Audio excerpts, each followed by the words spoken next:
Welcome back to the Bit Beacon broadcast. It's episode 11. We're recording this on December 5th, and this is a very special episode. Unfortunately, Rick, aka Ravenheart, was not able to make it on this week's episode. So a friend of ours is filling in. We've known him for as long as Rick and I have known each other. We all go back a long time, so I think he'll be a good fit here. Hopefully, if not, he'll never appear here again. Let's introduce Sam, aka Geocode 7. 7, yeah. 7. You got it. All right. Great to be here. Thank you for having me on. Thank you for being here. We really appreciate it. Rick provided a statement. As we often read statements here on the podcast, Rick provided his own statement as to why he's not here. So let me read that for everyone now. Rick says, due to needing to attend to private family matters, I was unable to adequately prepare for this week's episode, and unfortunately must excuse myself from it. I only wish to bring you all the best quality analysis on my part, so I'm very grateful that my good friend Sam is so prepared and willing on my behalf. I'm happy that he's getting a shot at hosting, and I can't wait to hear him speak. He's a great guy, and you all will love him. No pressure. No pressure. I mean, that's one of the most corporate statements I've ever read. I second that notion, yes. Rick, you should get into, corporate writing or something like that. Yeah. Whenever someone needs an apology statement, maybe you could be the one to draft that for them. Good job. Rick has provided some commentary sprinkled throughout our notes, so I'll be sure to let you guys know what he's thinking about certain topics, and maybe Sam and I can jump off from those. Excuse me. So Sam, you wanna just say anything? Say hi to Mom. Yeah, hi Mom. If you're listening, a big fan of the show. I love what you guys are doing. I've been there since day zero, technically, going back to the website, right, and the blog, and going to PAX and all that. Yeah, that's right. You were there on our infamous PAX trip where Rick and I almost broke up. Yeah, the Bit Beacon would obviously never be here if it wasn't for that. But no, sorry for another day. But big fan of the show. I love what you guys are doing, and just excited to be here. I mean, it's really cool that you guys have asked me. So I should mention, or maybe I shouldn't mention, where we're recording from. Maybe we're just saying from my offices here. Okay, we're in an undisclosed city hall somewhere in the United States. So we're in a new environment. The audio might be a little different. That's something, it's just gonna have to be that way this week. Yeah, a lot of apologies I feel like it's going to be needed for this week. No, I'm sure it'll be fine. All right. Okay, so we'll start off with the usual segment. This week it's just, what has Taylor been playing? What has Taylor been buying? Rick didn't provide anything, and Sam is not buying a lot of video games. No, unfortunately. Again, big fan of everything, but I just can't commit like you guys can. So, and hats off to you. Well, definitely. Rick doesn't play many video games either. No, I'm just kidding. Rick definitely plays video games. But an interesting script then that you guys have for the last episodes. No, he probably wishes he could play more, but I'm just, Rick, I'm sorry. I might be giving you a hard time this episode. It's not often that I can just sandbag you whenever you're not around. What have I been playing? I finally finished. Well, I shouldn't say finally. I've only been playing it for a couple weeks, but I finally finished Final Fantasy II on Game Boy Advance, and the lights just turned on. I really powered through. It's not a super long game. This is Final Fantasy II is a classic, old school Nintendo kind of game. Right. It was originally on the NES. So it's pretty.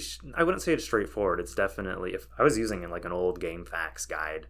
Oh wow. Okay. To help myself get through the game, because it's very puzzling, it's sometimes very hard to know where to go next.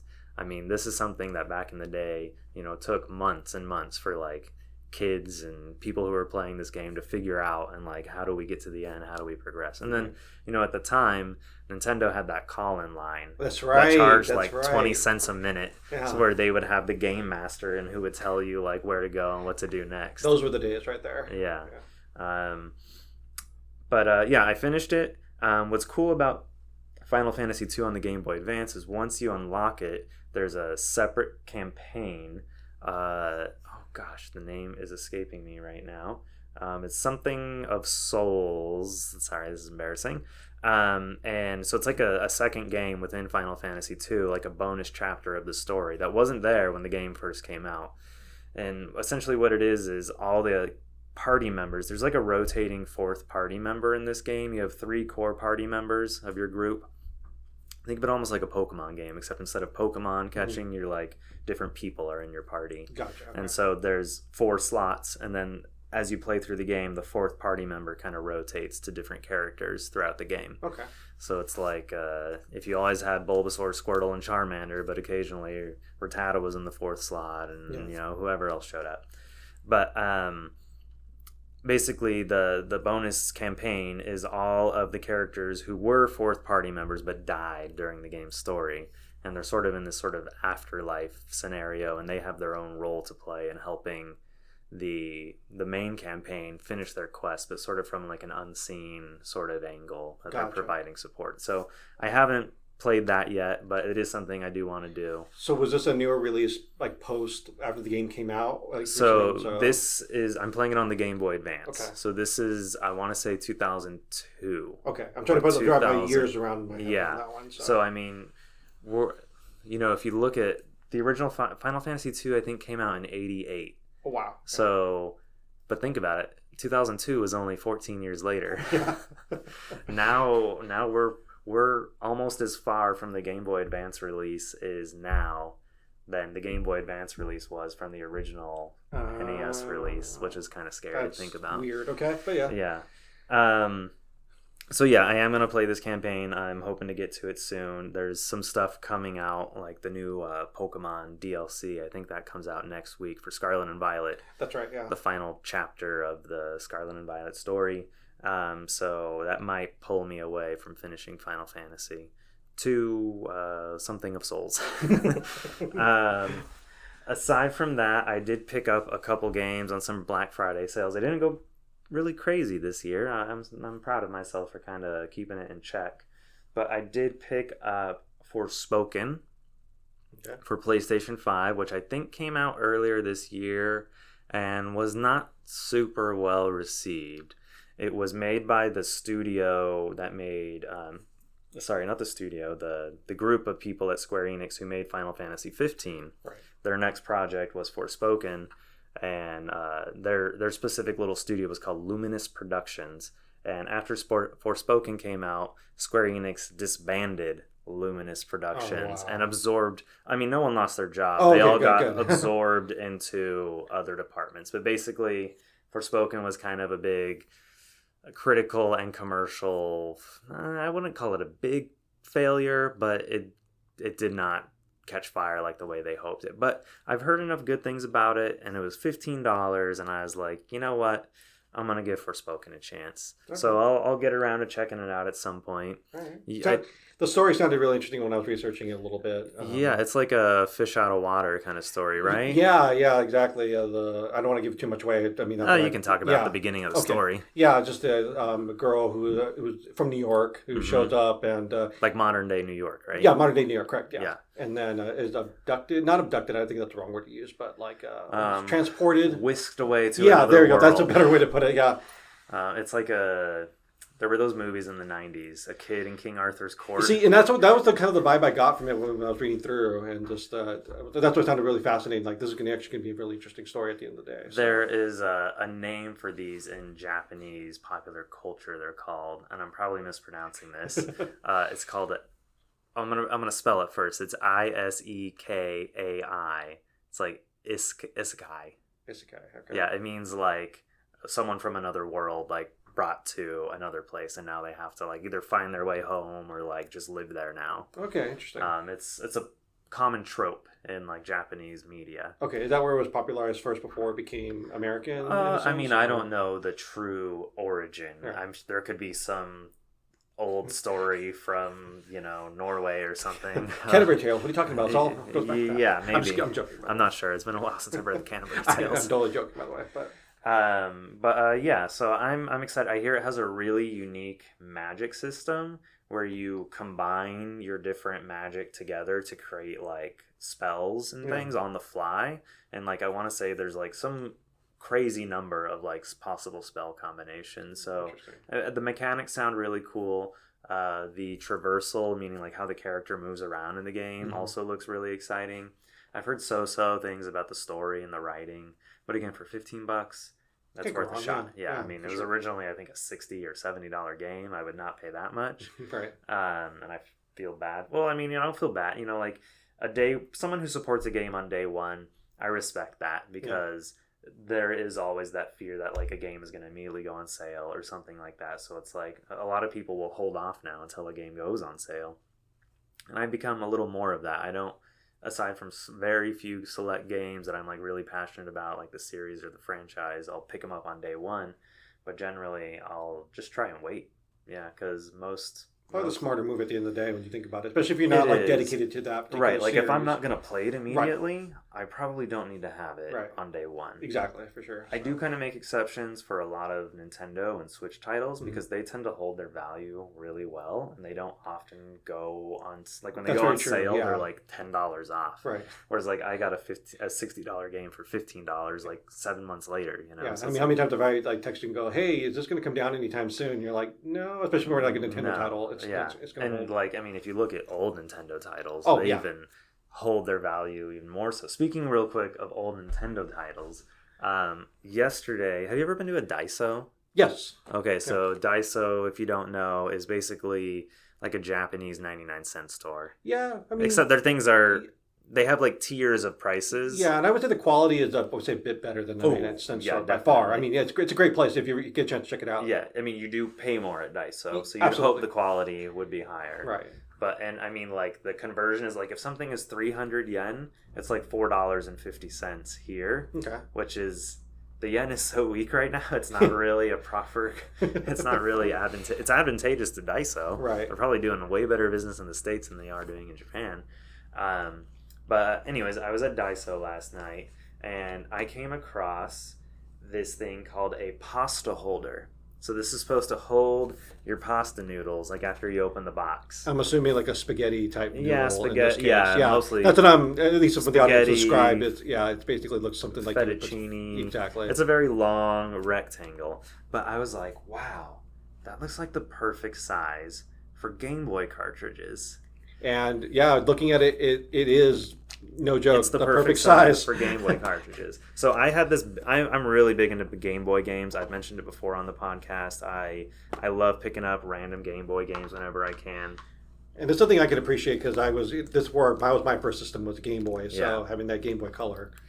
So I picked up a couple of these boxes, kind of hoping that they would fit. And anyways, I get home, they do fit perfectly. And I have this bin with all my Game Boy games in them and other miscellaneous Game Boy related paraphernalia and accessories.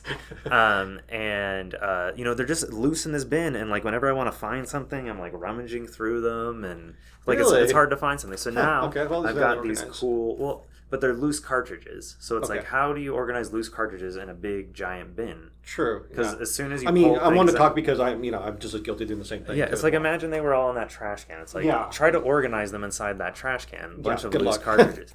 So with these pasta holders, I can fit 6 of these pasta holders inside my one bin.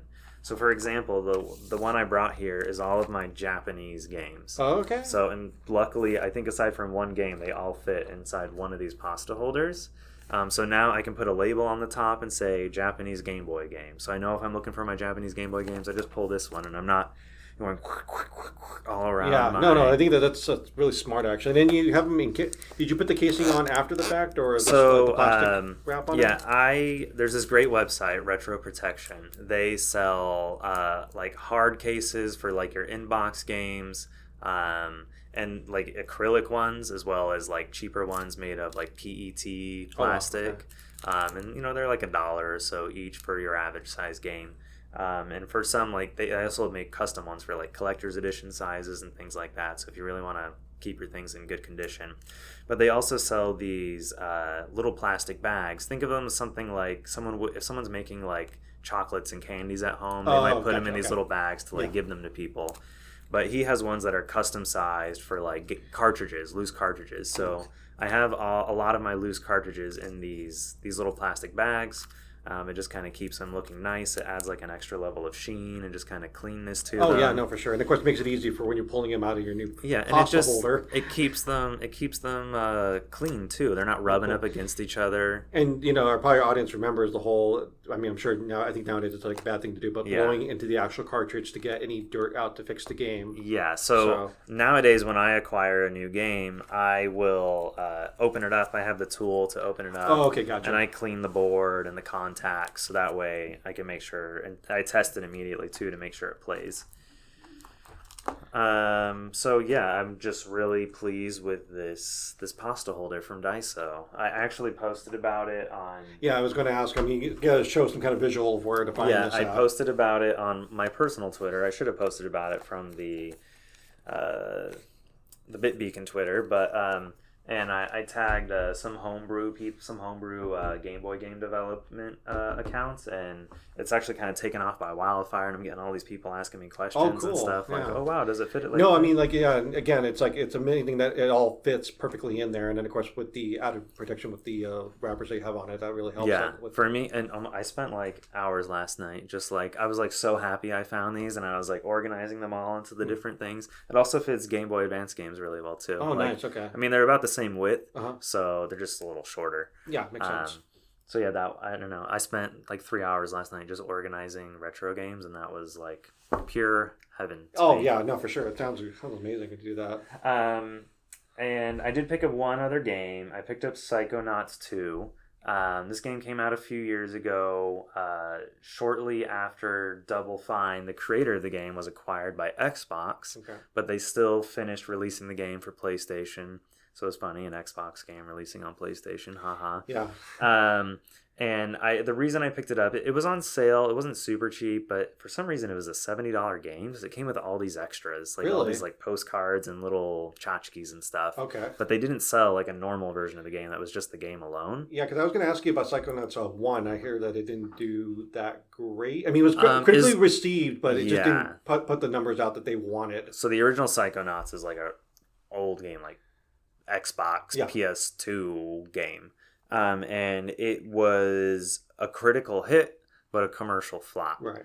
It sort of achieved cult status over time. Okay. And then it eventually got like enough fans that they were able to greenlight making a second one. Okay. And the second one was, I believe, nominated for Game of the Year, I think 2 years ago at the Game Awards. Yeah, I was reading about that too as well, that this one's actually, again, critically acclaimed as well. Yeah. Again, so... but sales were better. Yes. Yeah. Yeah, than the first one for sure. Than they were the first time.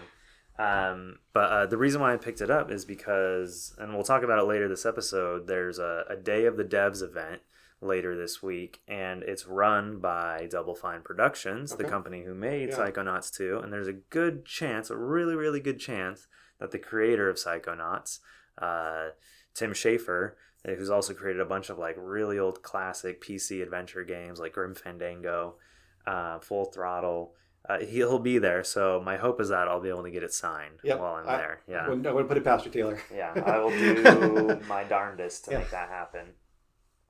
And like you said, you haven't been playing anything. Yeah, no, the only thing I was gonna say, I'm a big Pokemon Go fanatic. Right. I'm checking in every day. I'm doing the research task and things like that. I've been kind of not down on the game. I just haven't been playing a whole lot lately. Yeah, I mean, I've been doing the bare minimum, just logging in, spinning my Pokestop, catching a Pokemon, and doing one of my research tasks, and then I just kind of log off. Okay, so you do like the daily task and then just kind of... I think once I got Shiny Jirachi, I was like, I need a break. Okay, like that research was like, I like powered through it the last couple of months after I finally caught my third Kecleon or fifth Kecleon or whatever it was. Oh yeah, I still got to do that. That's one of the ones. You're stuck on that still? I'm stuck on that one right now, yeah. Man. So I know. Yeah, there was a Kecleon...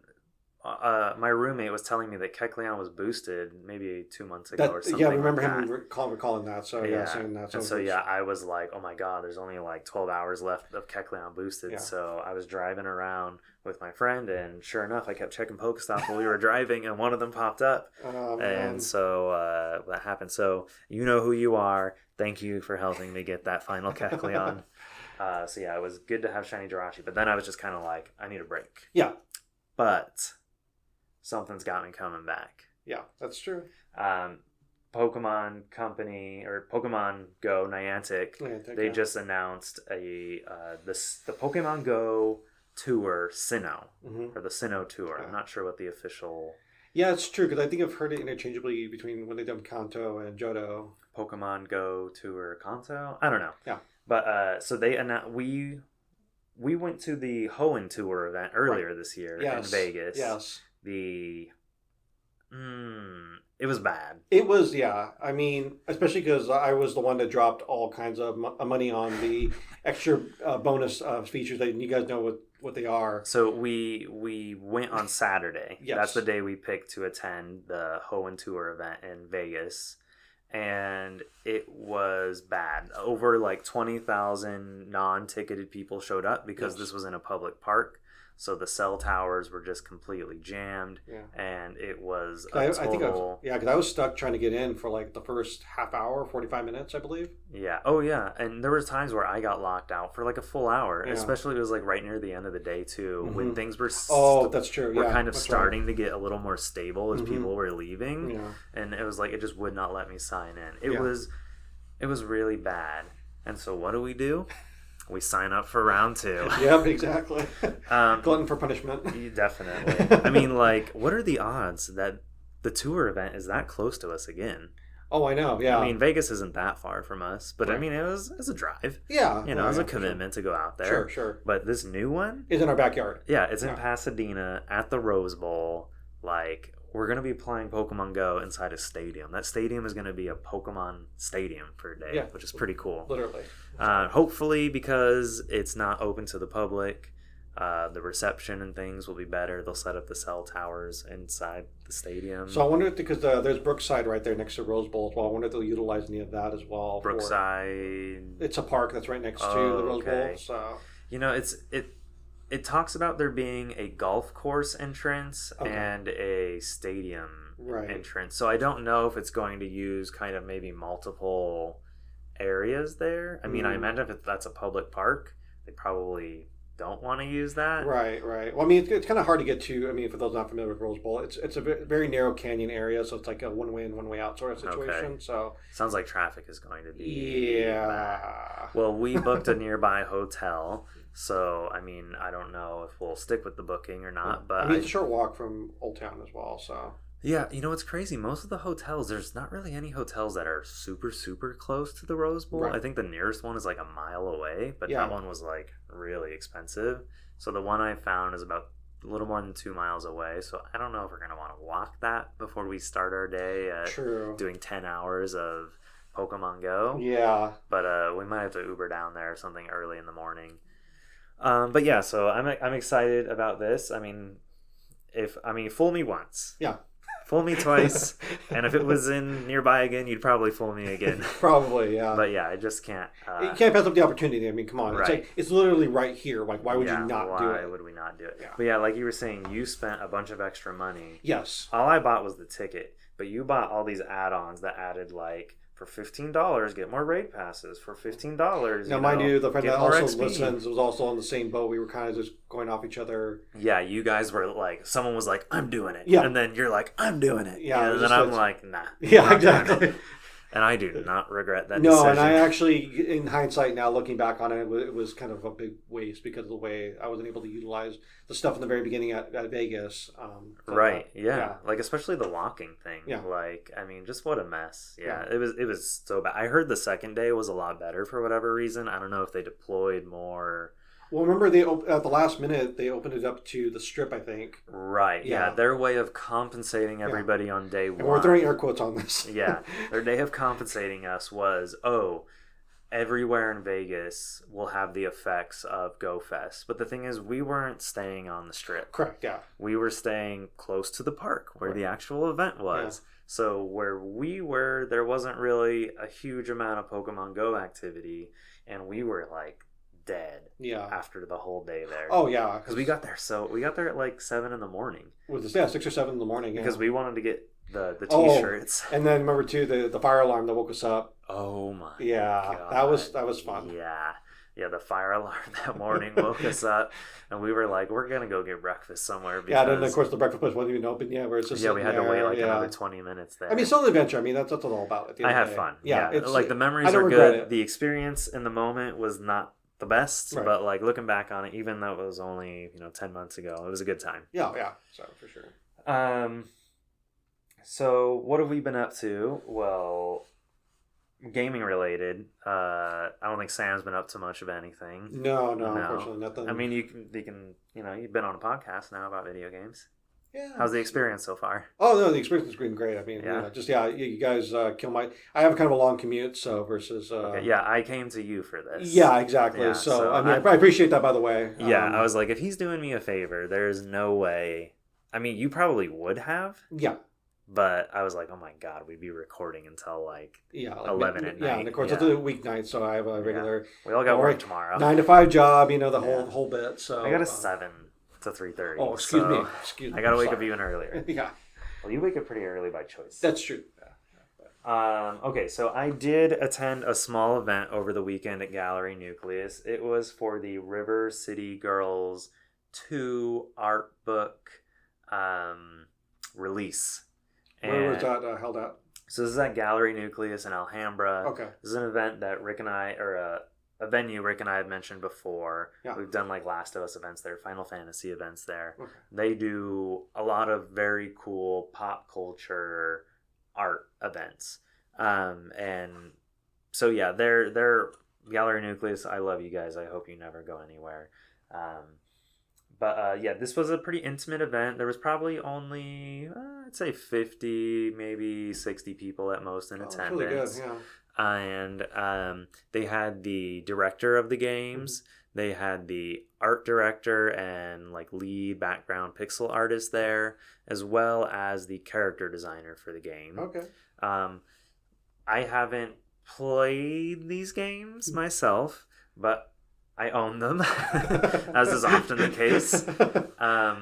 And they're games I want to play. Right. I just haven't. Yeah. But they're like old school, like beat 'em up style games. Yeah, that was the impression I got from looking at the Yeah, they're like total like pixel art, but then they have these like really nice high quality art assets that pop up when there's like dialogue and things between the characters. So you can kind of form this image of what the character really looks like while you're playing with a little like 32-bit looking pixel character.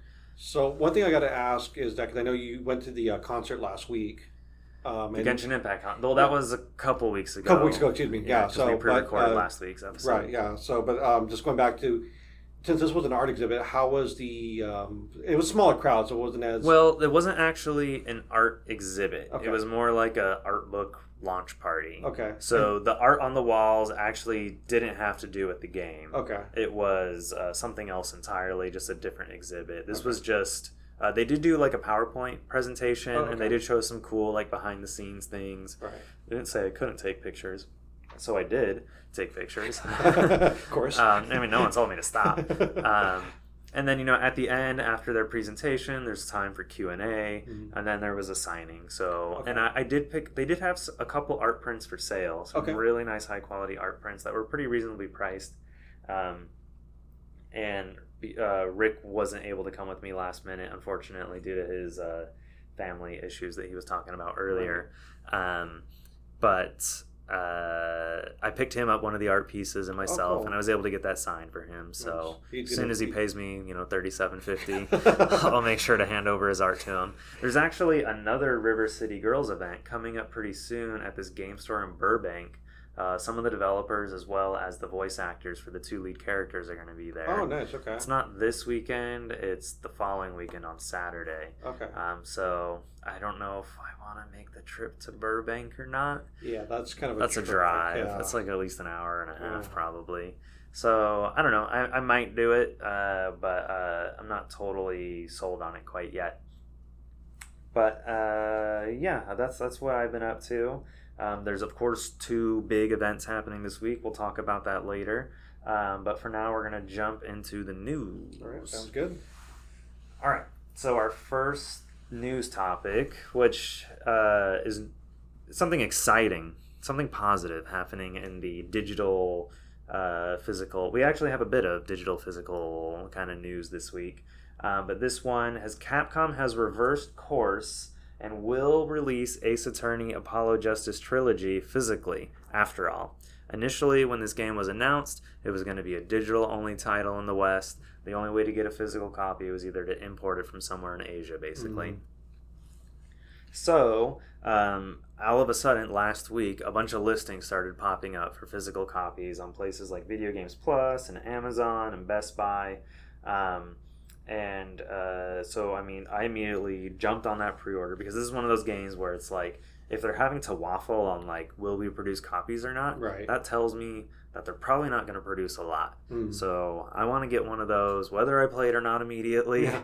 I need to have one because I don't want that to be, like, oh, it's out of stock, and then never to be, reprinted, which happens a lot. Yeah, and like you, Rick, had mentioned before, like I love physical copies of games. I mean, there's just nothing like, being able to actually, you have it. So, and I know you got to mention it too before with servers and things, not going to last forever. No.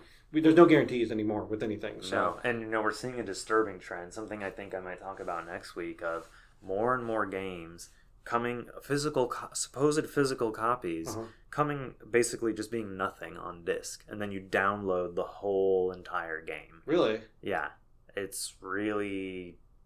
So it's like even more of a tease than when you just get the code inside the package. It's almost like... It's not even like there's a code in the package. Right. You just insert the disc, and then, like it's a patch, that downloads the whole game to your hard drive. Really? So it's almost like it's just like a little seed on the disc, and then, in order for it to grow, you need an internet connection. Have you seen any of it recently from anything you purchased? Or I had mentioned this in a previous episode, Star Wars Jedi Survivor that came out last year. That was that way. You couldn't play the game without first downloading like 50 gigs of data. Oh, wow. And there's an upcoming game from Ubisoft.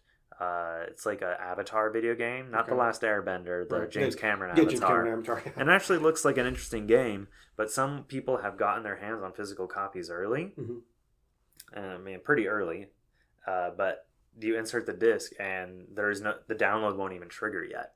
So the disc is essentially a coaster.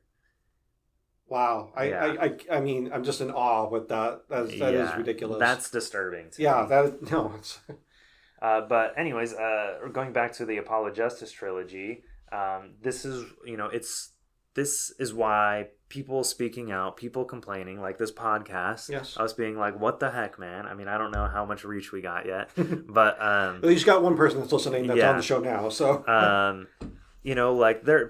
this upsets people, and they see that people are like importing the Asia copies, and they're like, why would we do that? It's lost sales, like domestic sales. So, and then not including if there's any kind of conversion for the between Japanese to English, or I mean, most of these games that people import now, we know in advance whether or not it'll have like English on cart or on disc or on cart already. More and more games these days tend to be made that way. Okay.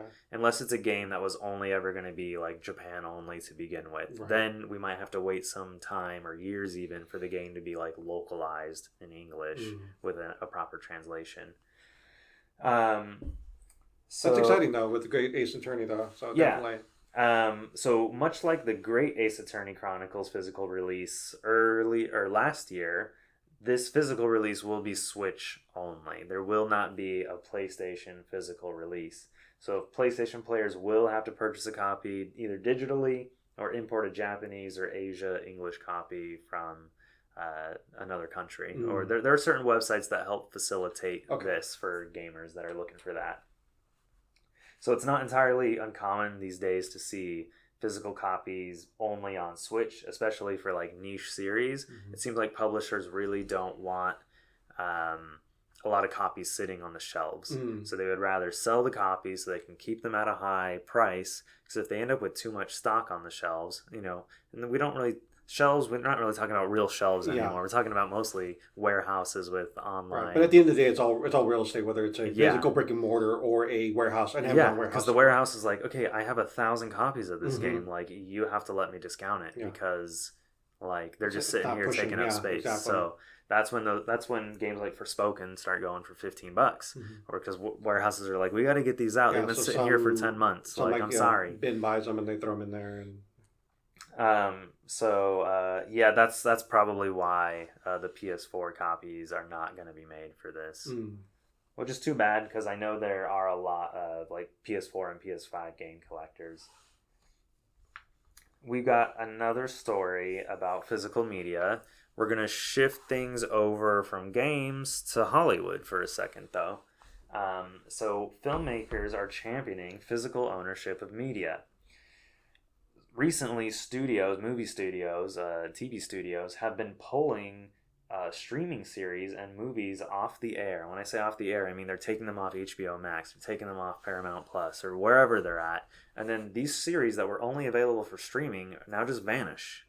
Like, the only way you can see them is if you're a pirate. Like, you would literally have to like seek these out on shady websites now if you want to watch them. And they're pulling these.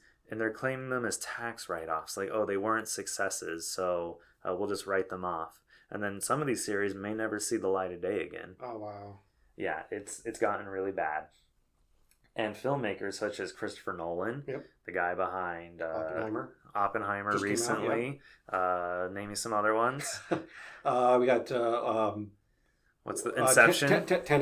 Tenet, Inception, the Batman franchise. Oh yeah, Batman How can we forget that? The Dark Knight and The Dark Knight Rises. So you know he's an auteur, you know he's been lamenting it, and then Guillermo del Toro also kind of latched on to his sentiments and had something to say. So real quick, I'm gonna read what these guys were saying. So Christopher Nolan said, if you buy a 4K ultra high definition, you buy a Blu-ray, it's on your shelf, it's yours. No company is going to break into your house and take it from you and repossess it. It's yours and you own it. That's never really the case with any form of digital distribution. Truer words cannot be said about movies, TV shows, and video games. I think that drives it home right there. Like it's 100% true right there. Yeah. Like I know a lot of companies will say when you buy a physical game now, you're not buying a physical game, you're buying a license. But because there's no way for them to actually exert any control over the physical license, it's still yours. It's still effectively yours, however the company wants to define it or not. And it's interesting you bring this up because I mean we've even been seeing it throughout like IT and other subscription model base. Okay. Yeah, for like I know. Yeah, everything. No one sells software anymore. Yeah, exactly. Everyone just sells subscriptions. Yeah, exactly. It's all pump it into the cloud and we'll charge you for storage or whatever, and it's getting out of hand at this point. It's like subscriptions were originally seen as like, oh, this is a cool thing, and now it's like everyone wants a subscription for everything. Yeah. It's like, can I just buy something outright anymore? Yeah. No. The answer is no. Yeah. And Guillermo del Toro kind of retweeted Christopher Nolan's quote and added this onto it. He said, physical media is almost at a Fahrenheit 451 level of responsibility. And by that he means where people memorized entire books and thus became the book they loved. If you own a great 4K, HD, Blu-ray, DVD, etc. of a film or films you love, you are the custodian of those films for generations to come. Yeah. And that's a really interesting way of putting it. And that's like almost a scary way of putting it. Like definitely. It's like frightening. Yeah. It's like sounding the alarm, you know? Yeah. Because if you never read Fahrenheit 451, that's like a serious dystopian kind of future, it's just yikes. And Sean Layden, the former CEO and president of Sony Interactive Entertainment, was in the comments of Guillermo del Toro's tweet saying, video games too. Yeah. So it's cool to see that he's still feeling that way. He's still passionate about physical. Love that guy. I miss him. But I know he's not coming back to PlayStation. But it's just great to see the pushback, though, that obviously this is becoming a major issue. And yeah, it has to be addressed. I hope so. I do feel like it's sort of the opposite. But real quick before we talk about that, no, you're fine. Okay. You're fine. You don't need to apologize. Rick wrote in a note here and that he would like me to read for everyone. So as we mentioned previously, Rick had a one-on-one, like hour-long sit-down with Shawn Layden a few years ago. Lucky guy. And Rick said during his in-person conversation with Shawn, previously mentioned in an earlier episode, I already said that, Rick, you don't need to mention it again. One major topic of it was wanting to see the games industry become more in league with the film industry. Shawn definitely displayed a strong sentiment in this regard, so it's interesting to see that same or similar sentiment in this reply. So that's interesting because I mean, I don't know, do I really want video games to be like the film industry? I know there is sort of this trend towards like Hollywood. Right. That film or that games, they seem to want to be recognized. Oh, definitely. By like Hollywood. Like, oh, unless we get that kind of attention, we don't matter. Well, look at like the last like 20 years or so. I mean, look how cinematic in a sense games are nowadays. I mean, yeah, which is an appreciation. Don't get me wrong. Like, it's an art form, and I appreciate that. Games are super cinematic, and I like a lot of those kinds of games. They're some of my favorite single-player cinematic adventure games. Those are awesome. Yeah. I guess what worries me more is sort of like we want celebrities in our games, because there's all these wonderful, amazing, like, voice actors who are not celebrities. Mm-hmm. But, like a lot of people would maybe recognize their voice. Now, there's another problem with the voice. There's a lot of, like, the same 10 voice actors doing everything in every game, which I don't like. Yeah, and you see that a lot with animation, too. Oh, yeah. Well, those same people doing animation are the ones doing a lot of voices in games. So I'd like to see a greater variety there. But it's not that different from Hollywood. We have, like, the same, 20, 25 people that are in, like, every freaking movie now. Like Christopher Pratt. Yeah, please. That's right. You guys were mentioning that earlier. Yeah. Anya Taylor-Joy. Come on. Or let's get somebody who's seasoned and get somebody who's I guess has one big show, and then we'll throw them in there together. Yeah, I mean, go get that bag. Do what you got to do. But I mean, it's like Hollywood. Like, come on. There's. I have to echo something that Rick had brought up earlier about that. Just at what point it becomes so like we have to have a Chris Pratt, star or some other big A-list actor on there when I can appreciate the nobody coming up, up and coming. I mean, we see it at the Game Awards a lot. Yeah. Like, if you watch the Game Awards, I encourage you to. Just check it out. Streaming Thursday night. Okay. Shameless plug. I'll be there, hopefully. Yeah. I should be there. Like, the amount of, like, Hollywood injected into... They even added a new award category for Best Adaptation. I see. So clarify, is it adaptation of a game into a TV or movie, basically. Gotcha, okay. TV show or movie. Okay, so not the other way of, I guess there wouldn't be too much. Yeah, I was going to say, I know. So there are licensed games for sure. Licensed games have always been a big thing, but like there's no award for best licensed game. Right. Yeah. So yeah, I mean, I don't know if when Rick was talking to Shawn, he was talking so much about sort of these kinds of sentiments. But I'm glad that Shawn shares that sentiment now, for sure. So, like I was saying, it's great to see high-profile artists talk about this kind of a thing so publicly when their bosses at Warner Brothers and wherever do not feel this way. Absolutely. They would love if people didn't have the option to buy things physically. And they're probably counting down the days until that goes away. They probably see Best Buy doing away with physical movies as like a wonderful thing. Like, great, we'll have more control. We'll let them watch it when we want them to watch it. Like, yeah, that's just the stuff I can't stand. I want that movie to be there. If I want to watch that movie, ideally, if it's a movie I really love, I want that movie to be there whenever I want it. Or like what I wonder too is how long until, like, you see all the time when you're watching TV or whatever. I mean, I know you don't watch a lot of TV because you're obviously not as much. You're playing games and stuff, doing cooler things than I am. But I've noticed that they have like these. The theatrical version has been shortened down or whatever. Yeah. And I'm like, wait a minute, I don't remember that scene's not been cut out or whatever. We were watching the second Harry Potter movie on one of the streaming services. I think it was Peacock. Okay. And it was the TV version. Like it was the wow. one with like the fade ins and outs to like Oh, commercials. like you can tell there's a commercial break somewhere in there. Yeah, and we were like, "What the heck are we watching here? That's Why weird. do they have the TV version of the movie?" But it makes you wonder. I mean, drawing similarities. I mean, how long until like games might start doing that or whatever, where they start making an abridged version of what the original was. I mean, we do see games get remade, Right, but I'm talking about from a just it was already from its inception a digital download, and now from what you remember playing it, say, here we are in 2023, you pick it up back up in 2029, and it's like wait a minute, there's been scenes cut out or. Because like censorship concerns, sort of like that. I would say not necessarily like the hard censorship, but just like because it didn't flow or there was a reimagination. Well, so yeah, like games get like a good example of this is like they versus like a re-release, for instance. Right. I can totally get behind a re-release is generally a more straightforward like port of the original, right? Maybe with some extra bells and whistles. But you're kind of warned at the same time that it's going to be different for the most part. Generally, yeah. You know. Versus, yeah. But versus being like shocked. There are times where they are like, hey, we're repackaging the old Nintendo game. Here it is. Like they did that on Game Boy Advance. They literally repackaged like Zelda NES for Game Boy Advance. It came in like a grayish like NES color cartridge. Right. And it was just the NES game. Nothing done to it really. Whereas, like, for example, they remade Resident Evil 4, which was originally a GameCube game.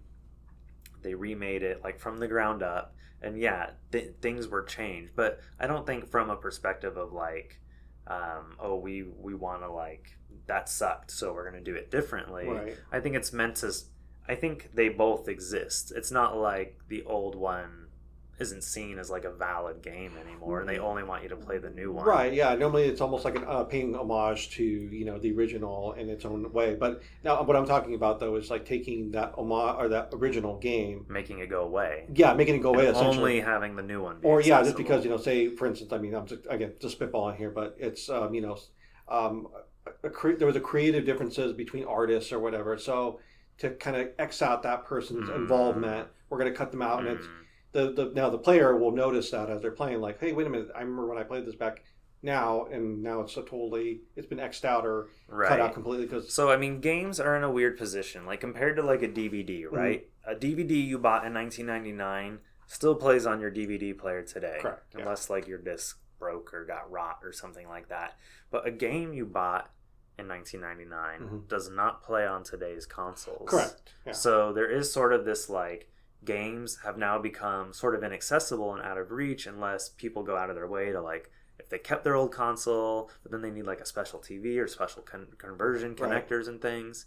And then you have so remakes are sometimes seen as a way to like bring that old game back to life, right? Like give new players you got players who remember the original fondly, want to play it again, right? And then you've got brand new players who will never have had the chance to be exposed to it unless it had gotten a remake, right? Yeah, no, and I'm not disregarding and like remakes are like big right now. Yeah, oh yeah, no, for sure. Really well, big. I mean, especially because again, I'm more the Pokemon guy as far as playing, and it's kind of cool to see the re-release on the Switch, for instance. Right. So like Pokemon Let's Go Pikachu and Eevee. Like that one, or like even what was it?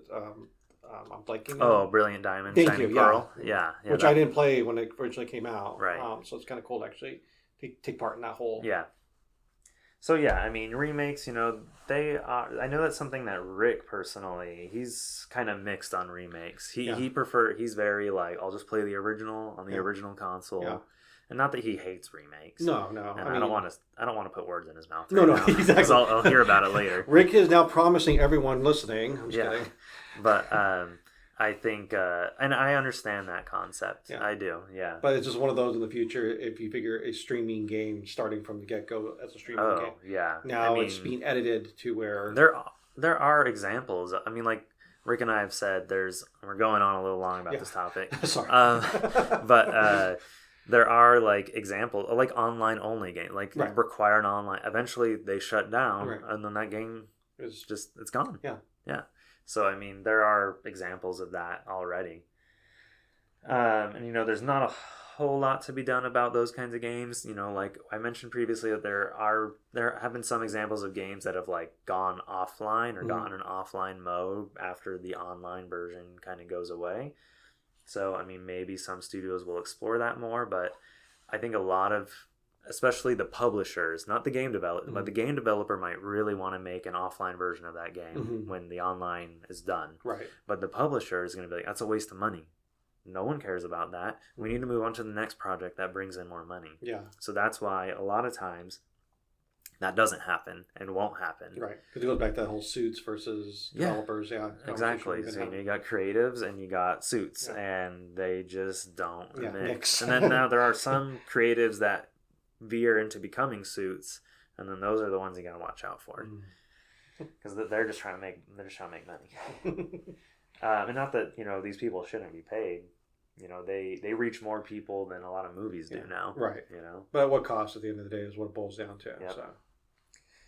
So our next topic of discussion is what kids want for Christmas. And this is really interesting. I'm going to be talking about this survey that the Entertainment Software Association did with kids aged 10 to 7 and adults with parents. And for those that don't know, the ESA is a lobbying group, effectively, for the video game industry, essentially. So they're in Washington, and when the need arises that video games are under threat, or someone's like, video games cause mass shootings, or so the ESA is there to be like, no, they don't. It does make me wonder, and I don't want to go on a tangent here, but if that was the reason. Because remember back in the 90s, especially, about video games cause violence and Grand delinquency. Theft Auto like this whole push for it's all attributed to childhood delinquency because of these games or whatever. Well, the ESA basically scrambled in the 90s to develop the rating system to essentially appease the government and stop them from trying to regulate games. Right. Because as we know with Congress, it's a bunch of 80 plus people who know nothing about technology. What, Pong? And, love I love Pong. Love making decisions about technology that they have no right to make. So the ESA created the ESRB rating system, and so that's the T for teen, the M for mature, E for everyone, and that's not enforced by law by any means whatsoever, even though some people think it is. So that's just a unique piece of trivia. But the ESA also organizes the E3 trade show, or the former E3 trade show, because it's now been since 2019 since it's happened. Wow. Every year they've attempted to bring it back. They can't convince publishers and developers to sign up to pay big bucks to have the floor space. I bet, yeah. And that's a tragedy to lose E3 due to the pandemic. But E3 was already kind of going through an identity crisis. I do think a lot of companies use the pandemic as a good excuse to sort of pull out. Yeah. And not come back anymore. I think it's a shame, because it was just such a unique, crazy mishmash of the whole industry everywhere in LA, or everyone in LA all at once, and it was just pretty wild. And historically, that was down at LA Live, right? It's at the convention center. Okay, gotcha. But it spills into LA Live as well. Yeah. Okay.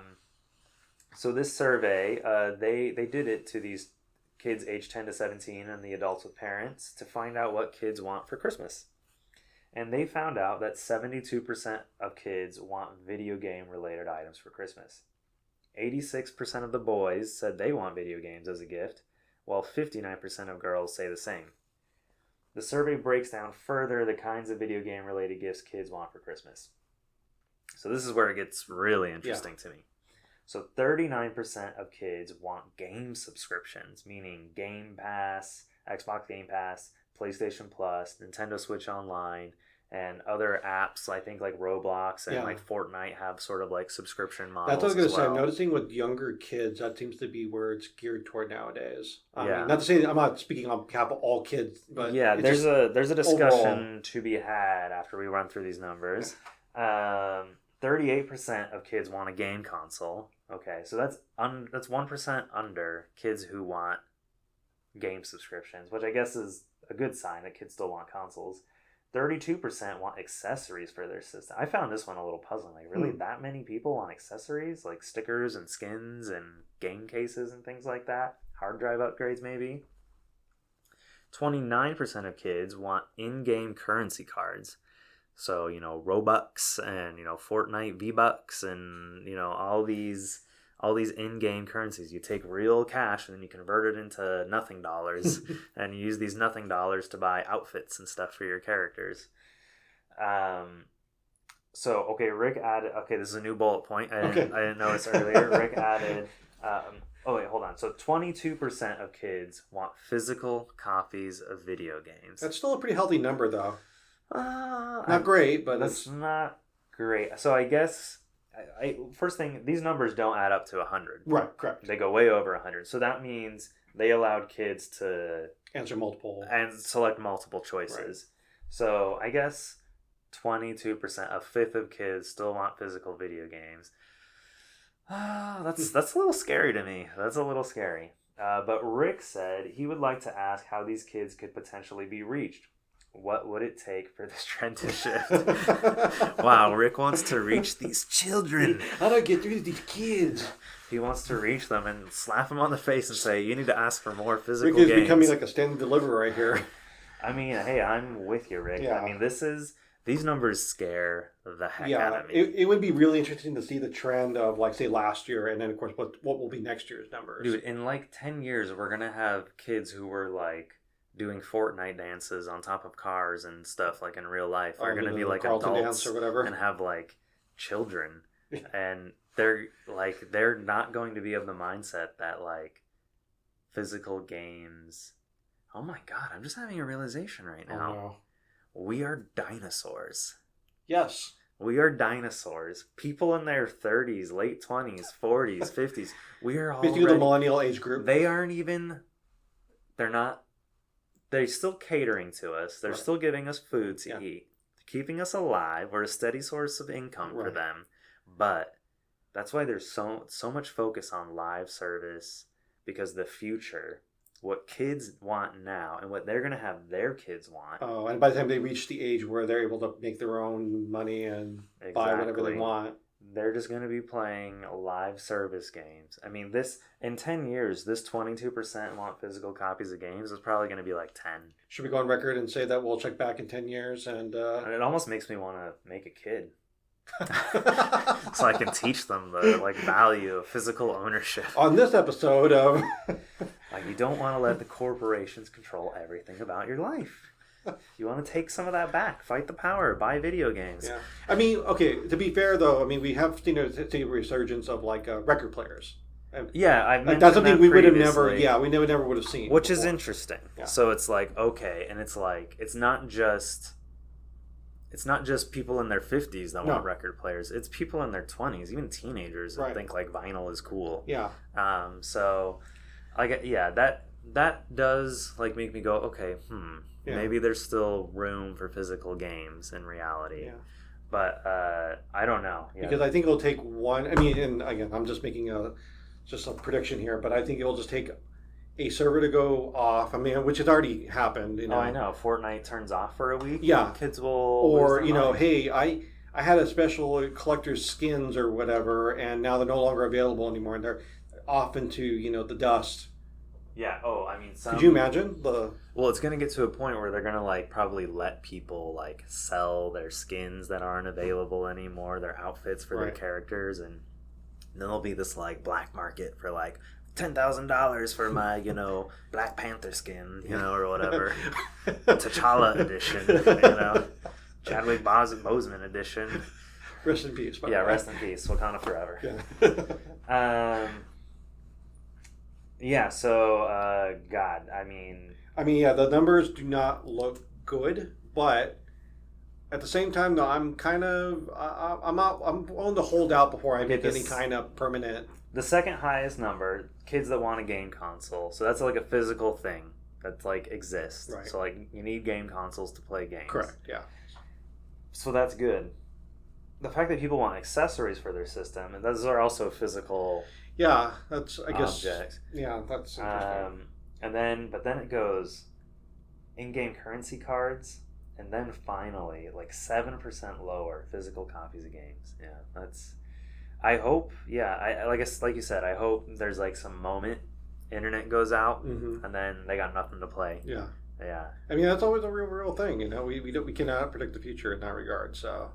But yeah, that was just I found it very interesting, Mm-hmm. and I think we need to be aware of it, and it helps me better understand why many companies are shifting towards creating games that fit this kind of environment, that fit the subscription, that fit the battle pass, that fit the online only. Mm-hmm. Like, it's just more control, more money. People don't just like, oh, the game's free to play, but then they spend $1,000 over the course of a single year on it. Yeah, and of course, now I'll play a little bit devil's advocate here. Is that I feel like also too, like, because obviously nowadays millennials are parents at this point, so these are the ones raising these kids, right? And I mean, I'm sure a lot of them are also gamers as well to some degree, and or they're using their main TV, or they're being pushed to the side of like, oh well, it's much more convenient for you to be off to your side via a some kind of a cloud-based system that you're playing off of. So what's it to me? I get to still play. I would imagine millennials probably more than any generation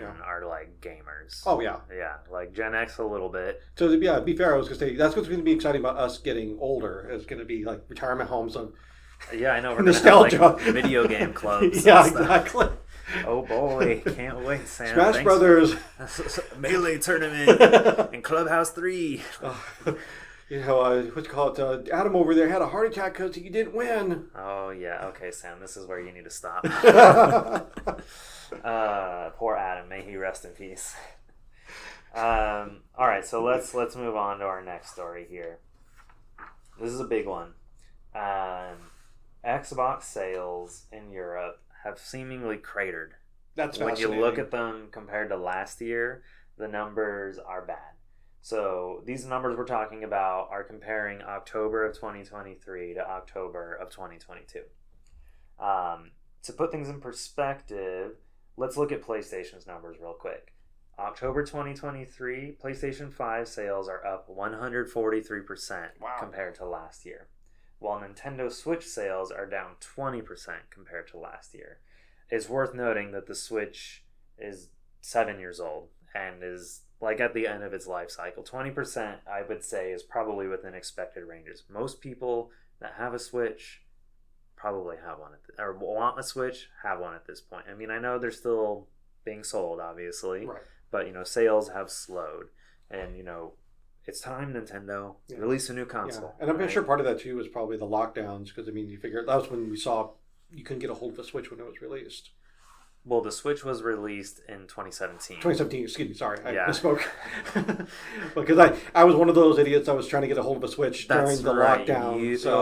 During the lockdown, Switch sales went insane. So, I mean, I don't know that 2022, the Switch sales were still insane. They were probably normalized by that point. Right. But 2020, 2021, the Switch was a hot commodity. Yeah, like in certain games like Ring Fit, for like the exercise benefits, and Animal Crossing. Animal Crossing New Horizon, that was a huge seller then. I think you were working retail. I was working retail then, So I kind of have that first-hand experience of what people were. Oh yeah, you probably saw people like, "Do you guys have Switches?" You see the foaming at the mouth and the whole thing. So did you guys keep them in electronics, or were they at like guest services or something? So depending, we didn't keep them at guest services. We did keep them over in electronics, but obviously you can buy them pick up in store. Right. So they go in a special cabinet. For pickup, so yeah, that's great. Now that I think about it, guest services got really crazy during the pandemic because that's when like the pickup thing really began. Yeah, and they had to like expand and find areas to have all this stuff like set aside for people to drop by. Yeah, drive up and pick up were big, and that's a whole other story for another day. But okay, so now looking at Xbox's numbers, Xbox Series X and S, which are Xbox's two consoles, the Xbox Series X being the like really powerful high-end one, and the Series S being this kind of middle ground console, their sales are down 52%. It's worth noting that they were released, the Xbox Series consoles were released almost day and date the same as the PlayStation 5. They were only like 2 weeks apart from each other. So the fact that PlayStation's up 143% and Xbox Series consoles are down 52 already, only 3 years into its life cycle. And I can't think of a good reason why sales would have been extraordinarily high last year for Xbox. I mean, Halo was coming out, the new Halo game was coming out, Right. but they also just had the same time frame.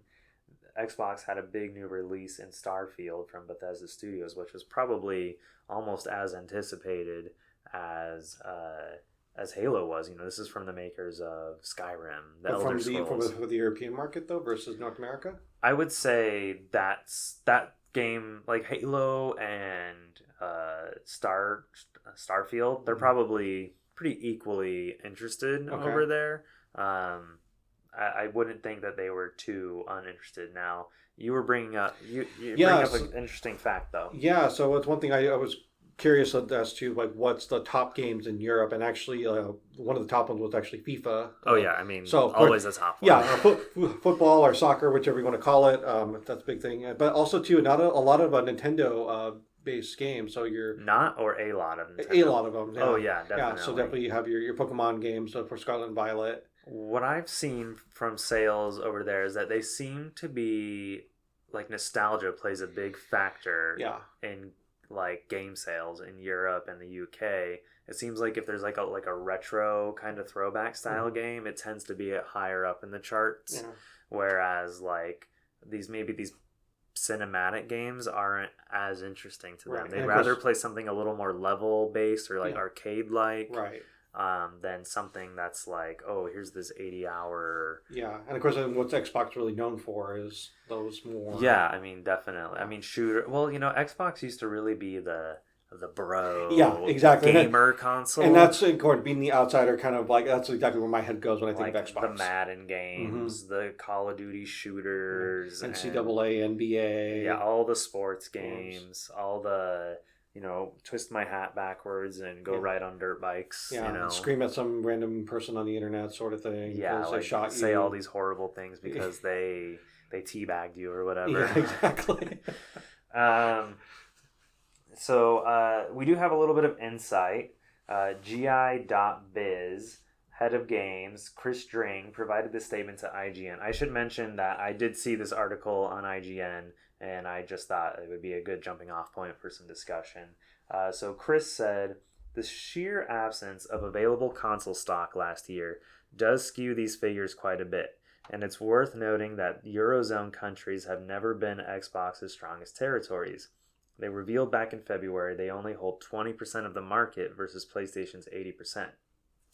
However, even in the UK, which is a market where Xbox is a lot more competitive, it's been a tough year. The Xbox Series S and X sales are down 23% year to date. The reality is the console has very little momentum, which is such a crucial element when it comes to how successful a generation is or isn't for a platform holder. I mean, it's pretty clear that Xbox has already lost this battle between PlayStation 5 and Xbox. PlayStation has just pulled so far ahead. Xbox is trying to make up, or Microsoft, I should say, is trying to make up for it by buying like Activision and Blizzard and King. But I don't know that. Well, especially if you say they're playing nostalgia. I mean, Nintendo and PlayStation have now been around a lot longer than Xbox. Yeah, I mean, Xbox is, I want to say it was like 2001 or 2002 that the Xbox came out. It's been that long now already? Yeah, wow. It has. Yeah. Time flies. I remember it was Thanksgiving. Fun story, actually. Okay. My dad worked in the Napa Valley at a winery in IT, and he had friends at Microsoft. So he was able to trade some wine for an Xbox. We had the Xbox in like all the launch games, like 2 weeks before the console even came out. Wow. And so it was that was a unique experience. It was like almost like my dad worked at Microsoft. And so that was pretty cool to get the Xbox early and play like Blinks the Time Sweeper and Jet Set Radio Future, stuff like that. Actually, I don't know if Jet Set Radio Future was a launch title or not. Can't remember. But I know we got that game eventually. So yeah, we got to play the Xbox early. That was cool. But yeah, I remember it was specifically at Thanksgiving because my little brother, we went around the table and we were all saying what we were thankful for. And God, he must have only been like 4 at most. And they were like, what are you thankful for? And he's like, Xbox. And that was pretty awesome. I'll never forget that. That's awesome, though. So, can Microsoft do anything to turn this around? It's not looking good. No. All their recent releases, Halo Infinite, Redfall, Starfield, have all failed to leave a real big lasting impression. I mean, Starfield, people were anticipating this game. Like, this studio has not made a game in like 5-6 years. Like, this is what they've been working on, and it just kind of came and went. Like, people like it, it's enjoyable, it's unique, but it's just not like sticking around. It's not like it's no Halo, for instance. Yeah, it's not Skyrim. It's not hanging out in the zeitgeist. People, they're not going to be remastering Starfield every 2 years like they are with Skyrim. Right. And maybe the Activision Blizzard can help improve their situation. I'm more doubtful of that. Yeah. I don't know. I mean, like, they acquired Bethesda and made Starfield an exclusive. You know, it would have otherwise been on PlayStation as well. Mm-hmm. And it really failed to move many consoles. Like, people who owned an Xbox bought it, but it didn't seem like a lot of people bought an Xbox for Starfield. Yeah. And this was a game that I was excited for. And, you know, I bought a Series X when it first came out. I had a little bit of a discount situation on it, so I said, why not? Excuse me, I had a little burp. And I didn't see much of a reason to jump on it initially. I was like, you know what? This game will be $20 next year. Yeah. I was like, I'll wait till then. Yeah, exactly. I don't just hold off. I don't need to pay $70 for it. No, yeah. You know, like, the Activision Blizzard acquisition will help their Game Pass offerings, right, I think, but I don't know. I think everybody who wants Game Pass really has bought into it at this point. The people who haven't bought into Game Pass, like, they don't want it. Like, and now that they're raising the price on they're doing the thing where a lot of streaming services have been doing is, like, they keep raising that price. Right. And, you know, I have a feeling they need to raise the price because they need more money, and they're going to start, but they're making it less appealing for people who don't already subscribe. Right. Now they're not going to want to jump in on this because, like, well, now it's $18 a month, $16 a month. You know, exactly. It won't be long before it's $25 a month. Yeah. And, you know, for some people that'll still be a really good deal. Right. But I don't know. I feel like unless you're really playing a lot of games on it, right, if you start doing the math, I only played 3 games this year, and I paid $400 to use Game Pass this year. It's like, well, I don't know that that's worth it anymore. Yeah, I mean, personally, like, I never have seen the appeal of owning an Xbox. I don't own an Xbox at all, and I just never had any desire. I would choose a PlayStation first over an Xbox if I, right, you know. You know, and that's, I don't know, maybe that goes back to, like, our old perceptions of what, and that's why I like, especially the Xbox 360 era. I was like, oh my god, no, that's a dude bro console. Like, I'm not into that. I bought a Series X because I thought, you know what, there have been some games that I have definitely missed, and I haven't gotten around to them. So, like, if I buy this console, I can play most of their old Xbox games on this console. Also, they are also backwards compatible then with... Yeah, they do, like, a weird backwards compatibility where you put in the old game and it recognizes it and it downloads, like, sort of a higher res kind of upscaled version of the game. So you're not playing it off the disc, but they're still giving you the game, the nicer version, the prettier version of the game for free. It's not quite a remaster because it's not quite the same as a remaster because it's just not. Right. But it is better than what PlayStation doesn't offer backwards compatibility with PS2 and PS3. So that's a huge advantage. That's something I like to see that Xbox is doing. That to me is very physical friendly. Yeah. So, I mean, I am concerned. Rick and I talked about Xbox supposedly moving away from having a disc drive in their mid-generation refresh of the Xbox console, which is definitely concerning. Right. Because then it's like, well, what good are those discs going to do you? Right, Nothing. Exactly, yeah. Unless they have some kind of external disc drive that you can use, like plug it in via USB, maybe that's what they'll do. But I don't know. I'm not convinced that that's a great idea. And, that was on my notes. Great. All right, so we've now got a quick update on Unity. Unity, the game engine developer, who we've been talking about off and on these last 12 weeks, about all of their drama and their staffing cuts. And the saga continues. The saga continues. Hopefully this is the last we hear of them in 2023. But last time we talked about them, Unity was letting investors know that they were probably going to do more cuts to staff. And sure enough, here they are, everyone. The cuts are here. They've laid off an additional 265 employees, which I believe is about 4% of their staff, right before the holidays. I think it was like right after Thanksgiving. Wow. Now, again, these employees are from the Weta Technology and Engineering Division. And this Weta, for those of you who know Peter Jackson's films, Weta, it was his like, or it still is his like special effects studio. Okay. And they did all the effects for like all the Lord of the Rings and Hobbit movies, all the physical props, all the digital effects as well. And he sold a part of this technology division to Unity back in 2021. And I believe it was for an undisclosed amount that they purchased it for. And so, kind of interesting. Maybe they don't celebrate Thanksgiving because they're in New Zealand. I'm not sure. Yeah. So maybe they weren't like, oh, the holidays, what are you talking about? Yeah. I'm happy to be let go. Yeah, or maybe they follow it like Canada or Britain or something like that, where it's in the beginning of the month or something. So clearly a purchase they regretted. Yeah, because of course. Only 2 years ago they purchased this division of Weta. And now they're Peter making Jackson. cuts, yeah. And now they just let go of the whole arm of Weta. So either they weren't putting out what they were hoping they would get from that investment, but they're gone. Do we know like what exactly these positions were that were? I mean, I know you guys have mentioned it before. Typically, the QA/QC people are the first to go. Well, no, yeah, this is definitely different from that. Yeah. These are probably not quality assurance people. These are people like developing technologies. Okay, so these are for like use in various products. Okay.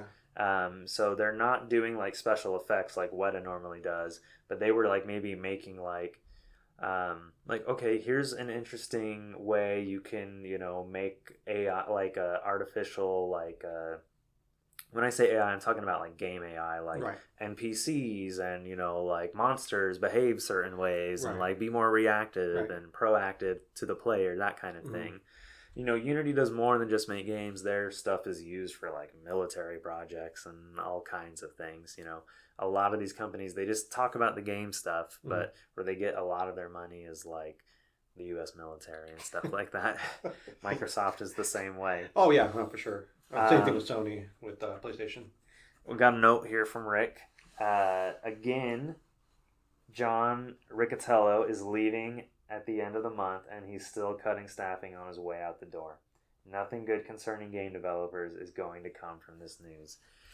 No. Yeah. 100% agree with you, Rick. Yeah, definitely.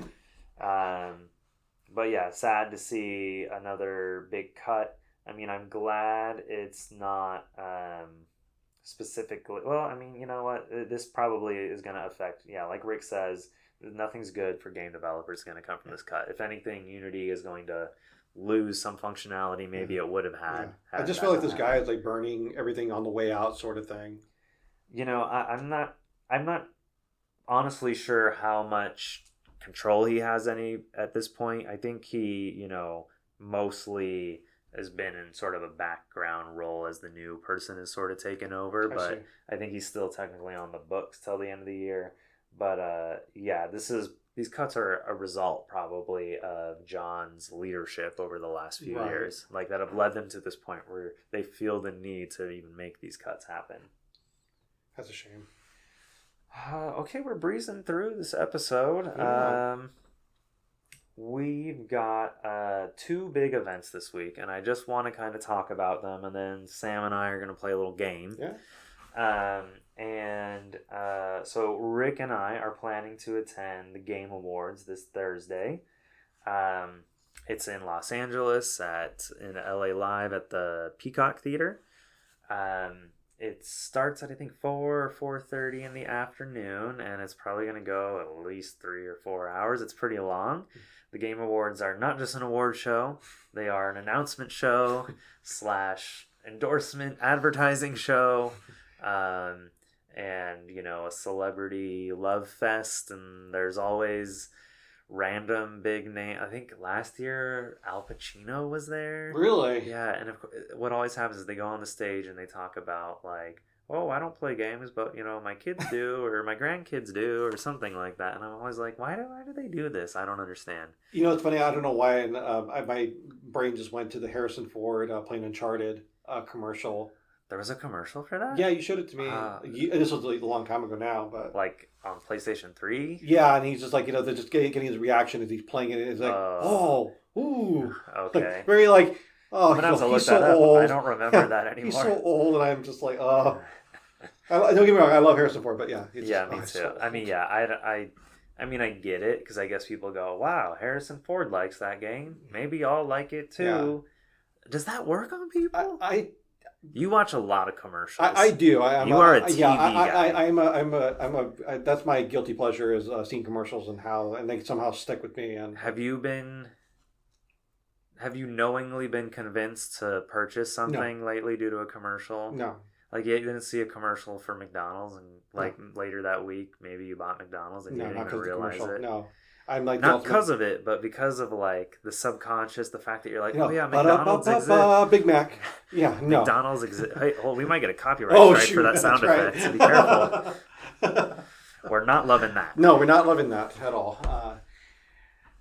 No, I've never personally. I don't know. I guess it's just a sheer. For of course nowadays, and of course our other friend who's probably listening as well can agree is that this whole nostalgia factor behind. Let's not give the impression that the only people that listen to this. No. I know friends. he just happens to be listening, but okay.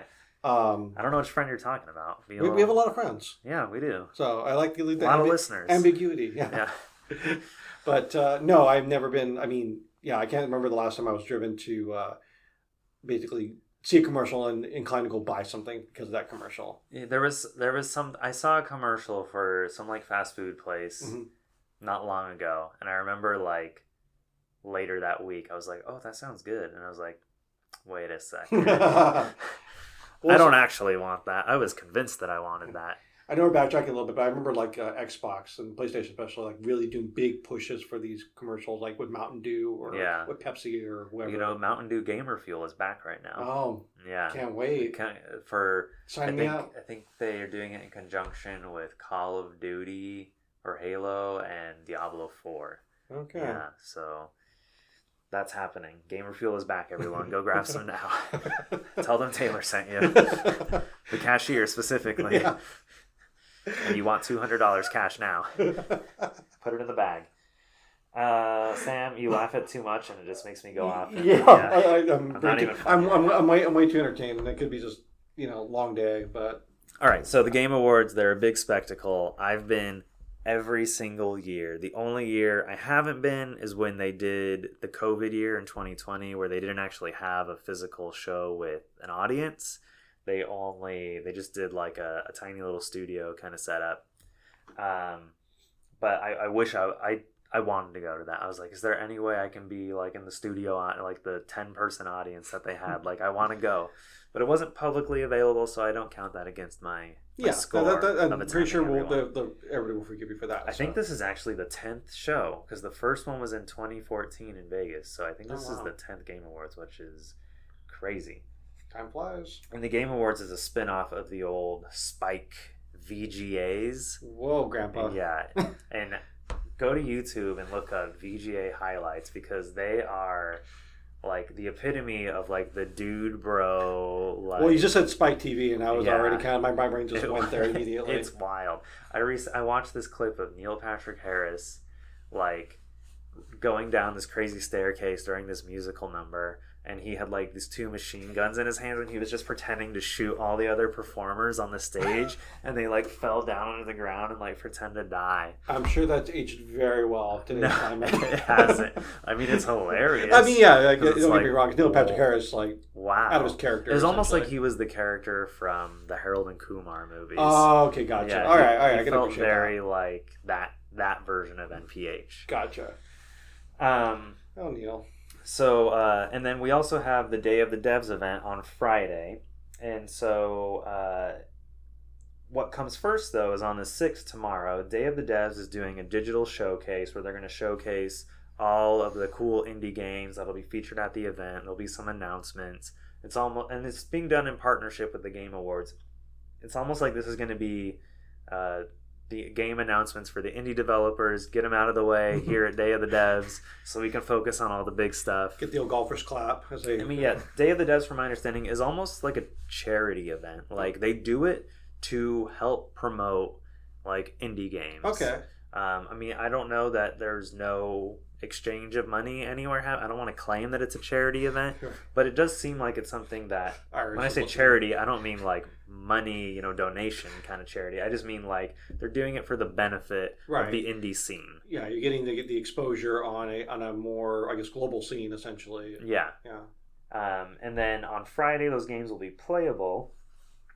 And the devs will be the ones like at the demo stations, like actually like showing the game to people, which I think is neat because a lot of times you go to trade shows or game events, and the bigger the publisher, the less likely you are to be interacting with anybody who actually made the game. Right. You're just going to be interacting with some hired person who 2 hours before doors open got a rundown of like how to play. Yeah. And I have a description of the event Okay. for Day of the Devs. And that began in 2012 as a collaboration between Double Fine and I Am 8-Bit. Real quick, I Am 8-Bit was this, or still is this really cool digital storefront, I guess you could say, but they used to have a physical store in Echo Park, and they had all kinds of like really cool events. Rick and I had been to some over the years. It's actually like some of those events are recorded on the BitBeacon blog. Okay. Cool. So you can go back and look at that if you want. Particularly, there was a Rhythm Heaven Fever, which is this really cool Nintendo game where you kind of like press buttons in like line with the rhythm to sort of play all these little mini games. Okay. And that event blew our minds because they were serving alcohol there Really? at a Nintendo event. And Wow. like they had like wristbands that had like featured like the logo and like the characters on like the wristbands, and they had like one if you were 21 or over, and one, so it was like, wow, I have a 21 and over Nintendo wristband, and that's back when Nintendo was still very family friendly. So it was like shocking to us to see like Nintendo put alcohol and Nintendo in the same, and it was free too. Yeah, and it was free. Wow. It's like an open bar. They even gave out a shirt. I still wear that shirt as a pajama shirt to this day, which I wish I had kept in better condition. But yeah, that shirt has been worn the heck out of. So anyways, this is a partnership between I Am 8-Bit with the goal of shining a spotlight on great indie games. Since then, we've showcased over 600 games through both in-person and online events. Our last physical event brought together more than 80 inspiring indie games and developers to celebrate with thousands of fans. Great music and loads of awesome treats and surprises, all free with no cost to either developers or attendees. So this has normally been held in the Bay Area, where Double Fine is located. This is the first time, to my knowledge, that they're doing it in LA and doing it in conjunction with the Game Awards. Mm-hmm. So I've always wanted to go to one of these things, and like it's free to go. I think I had invited you, but unfortunately you're not off. I'm not off either, but I'm taking time off. Right. I mean, if I was off, I would totally want to go just to have the experience. You won't use some time off for us, will you? No. Okay. But I'm curious, though. Yeah. Which one? Right. Yeah. So how are the 80 selected, though? I mean, like, how do you make the list if you're an indie developer? Yeah, that's a great question. I mean, I don't know how many are going to be on display at the event in LA. Right. I would suspect that either there's an application of some kind to submit these. Okay. It's not something I had been made aware of prior to hearing about the LA event, or they just have sort of tastemakers that look for indie games and sort of find them and contact them and invite them to come out. Yeah. And it's really cool because I think they like help the devs like fly out here if they need to, like put them up, that so kind of a start thing. To finish the whole bit. Like it's at no cost to attendees or developers, which is really cool. Yeah, and really unheard of, especially nowadays. It's like, you can come out here, but you're gonna have to find your own way to get I will say one thing that does make me a little suspect is that Double Fine a few years ago was purchased by Microsoft. So I wonder, is this like an undercover way of trying to get all these indies to like sign up with Microsoft and not put their games on PlayStation? I mean, it's clever, don't get me wrong. Yeah, I'm not sure. I mean, I'll see when I go to the event. Maybe there will be the games playable on multiple different devices. Yeah, for sure. But before we go, you had an idea. Right. And that was basically I wanted to get Taylor's picks on who he thinks is going to basically take home the various game awards. The various game awards, yeah. At the game awards. So I'm going to make my predictions and right I guess now. I should probably just say I'm just going to read through these here. And so we're just going to go through one at a time. Yeah. You're going to announce the award and read the options, and then I'll make my call. Okay, sounds good. And All we'll right. see how this holds up in about a week. I'm going to let you keep it. You're going to text me my tally, okay? Okay. Yeah. So, yeah, for all those you want to make your own boards or whatever, and who wins? Okay, Sam, thank you. I know. All right, anyways. Okay, so Game of the Year. We have Alan Wake 2. Okay. Baldur's Gate 3. Baldur's Gate 3. Baldur's Gate, excuse me. Marvel Spider-Man 2. Okay. Resident Evil 4. Mm-hmm. Super Mario Brothers Wonder. Okay. And The Legend of Zelda Tears of the Kingdom. So, for me, I've only played... See, this is the thing. It's impossible to have played every game nominated for everything. Correct. So on one hand, I'm considering what I've played, Mm-hmm. and then I'm looking at just the talk I've seen online, what I think people are really passionate about, what I think reviewers have liked. So I'm just trying to make an educated guess here. So I just want to say there's a lot of energy behind Baldur's Gate 3. Okay. So I think that probably has the best shot. If anybody else is going to take it, it's probably going to be Tears of the Kingdom. Okay. So I think it's Baldur's Gate 3. Tears of the Kingdom would come up as kind of I wouldn't totally surprise me if it went Tears of the Kingdom. Right. And then there's a really slim chance for maybe Alan Wake 2. That's a real big critical darling, and it's come out very recently. Mm-hmm. So it's very fresh in these voters' minds. So, I mean, that would be a real out of nowhere, oh crap, the underdog just won. Yeah. But yeah, I think it's Baldur's Gate 3. Interesting. Okay. Next award. Okay. So, best game direction. Okay, read the little description for me. Okay. Award for outstanding creative vision and innovation in game direction and design. Okay. So this is almost like an award for the director of the game. Pretty much, basically. Yeah. Mm-hmm. All right, so we have Alan. We're gonna see some repeats. Yeah. I mean, I guess that's the interesting thing. There could be a sweep. I mean, has there ever been a sweep in? There have been sweepy times. Never, I guess nobody's been a true never sweep. Total sweep, but there have been some times where there have been a game has taken away the majority of the awards it was nominated for. Okay, so I'll read out the nominees here. So Alan Wake 2, Baldur's Gate 3. There you go. Marvel Spider-Man 2, Super Mario Brothers Wonder, and Legend of Zelda Tears of the Kingdom. Okay, this one, mm-hmm. I'm going to say Alan Wake 2. Okay, and reasoning? The guy behind Alan Wake and Remedy Entertainment is the name of the company who has made this game, and they have a series of making very interesting, kind of weird, out there games. Sorry, I have a little burp. I have a little burp coming up. We're losing Taylor here. Call 911. Emergency services nearby, right? Yep. I think he's gonna get an award. Okay. I think they're gonna think about it as Sam Lake. It's time for Sam Lake to get his due. So this is kind of that underdog kind of, or would you say I wouldn't say he's an underdog, but he's maybe under-recognized. Okay, so he's been passed up several times. Yeah. Now. Gotcha. Okay. I mean, some of his games are uneven, I would say. Okay. But this one feels like they brought the big guns out for this one. So I'm gonna say Alan Wake 2 for best game direction. Okay. All right. So best narrative. So this is for outstanding storytelling and narrative development in a game. Okay. So again, we're gonna have these repeats. Alan Wake 2. Okay. Baldur's Gate 3. Cyberpunk 2077: Phantom Liberty. Final Fantasy. 16. 16. Thank you. You don't know how to read Roman numerals? It's just and then of course Marvel Spider-Man 2. Okay, so Spider-Man 2, I don't even know what they're doing there. I think it's just, I wonder if it's just there for appeasement.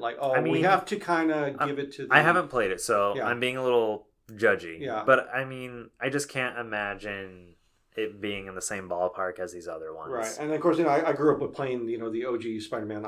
I love the Marvel Spider-Man games. They're fantastic. Right. So much fun to play. Anyways, so we have Alan Wake 2. We have Baldur's Gate 3.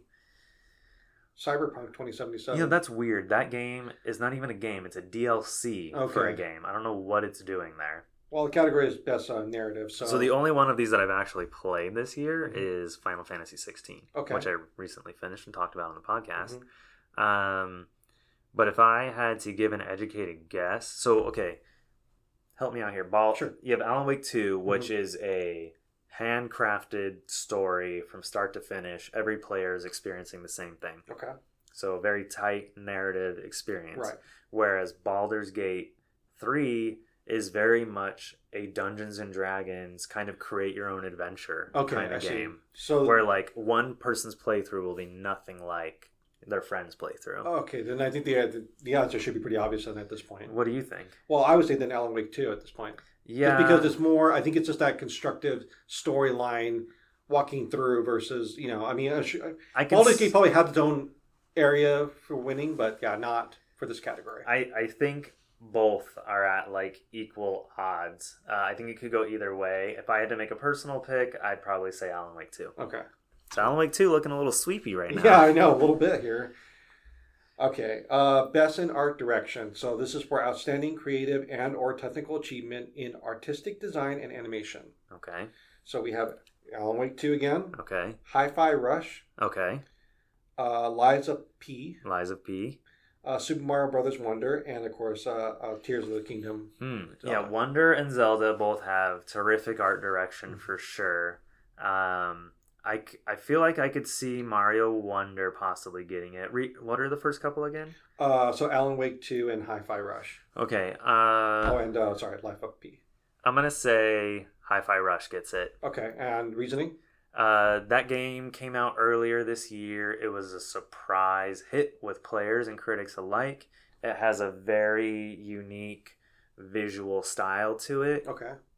And I think voters are going to want to give this game an award, and this is a great award to give it. Okay. So I have a feeling it's going to be Hi-Fi Rush. So you did say you were kind of teetering on Super Mario Wonder. And I would say that has a good chance too. Okay. Because that game is visually just compared a total to the other treat. Marios. Yeah, like it's very unique, it's different, and visually it's just always doing something really crazy, different and new, and it's always exciting. Okay. And you're never looking at the same environment over and over again. Okay, all right. I think that's fair. I think it's possible Mario Wonder could get it, but I'm going to say Hi-Fi Rush. Lock it in. Lock it in, okay. Noted. Okay, moving on here. Best score and music. So this should be pretty obvious here. For outstanding music inclusive of score, original song, and or licensed track. See, I don't think licensed tracks should really... Yeah, that was a very But I guess some games lean really heavily into licensed tracks, so I guess that makes sense. Okay, I'm just going to... they do list the actual composers. Which I'd like to give them their due, but they'll get it during the show. So I'm just going to name off here. Just name the games. Yeah, Alan Wake 2, Baldur's Gate 3, Final Fantasy, Hi-Fi Rush, and Tears of the Kingdom. I talked about this previously. The newer Zelda games, like while they have wonderful like sound ambiance, there's not a lot of what I would describe as like music. Like you're not hearing, like during key scenes you're hearing like really cool orchestral tracks, but it's not like the old games where you have all these like melodies playing throughout the game and things like that. Final Fantasy 16 has some really good tracks in the game. That was going to be my question next. I mean, it's kind of known for having those more... Yeah, music is pretty important. Definitely some really crazy standout moments with music in that game. I think that one has a good chance at this award. A lot of these games, I'm not super familiar with their music, so this one is harder for me to comment on or make a choice. I don't think Zelda gets it. Something tells me Baldur's Gate probably not. Okay. I hear Alan Wake has some kind of musical moment in the game. Interesting. Like something kind of weird and out there, but like musical and performy and like something going on. So I don't know if maybe that might give it an edge, but yeah, this one I'm really a total wash on. I mean, I'm just going to say the only one I can vote on is Final Fantasy 16. Yeah, and that's fair. I don't have an impression of what other people think about the music. I am curious though, because you didn't mention anything about Hi-Fi Rush. I don't know. That makes. I wonder if that one uses a lot of licensed music. I'm not aware of that being the case, but yeah, I'm not sure. That was an Xbox only game or PC as well. So, like I said, I haven't touched my Xbox in a while, so I don't know. All right, so Final Fantasy, we'll lock that in. I guess we'll lock it. That's kind of a reluctant, like I have no idea lock in. Okay, next category here. Best audio design. So recognizing the best in-game audio and sound design. So again, we're going to have Alan Wake 2 at the nominee, Dead Space, Hi-Fi Rush, Marvel Spider-Man 2, and Resident Evil 4.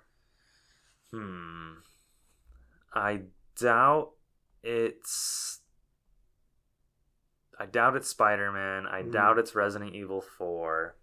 I could see the Dead Space remake having, because that's like a horror game. Okay. So like sound design really it's going to play into that. But Alan Wake is also leans into kind of this horror, creepy atmosphere. Okay. And it would not shock me. I'm going to say Alan Wake 2. All right. Yeah. I don't think it's game of the year, but I think it's game of almost everything else. So individually it brings in... But something that Alan Wake 2 might have going against it is, I don't know if as many people have played it, including like the reviewers and stuff. So that might almost like make them not even consider it because maybe they haven't played it. But I'm still going to say Alan Wake 2. Okay. But yeah, I can definitely see, if it is from a horror standpoint, I can definitely see where that's key to really drumming you into the game and building up the scene. And audio design is like that's a game it's probably scary to wear headphones while you play it. Definitely. But it's probably the best way to play those kinds of games. Exactly. Okay.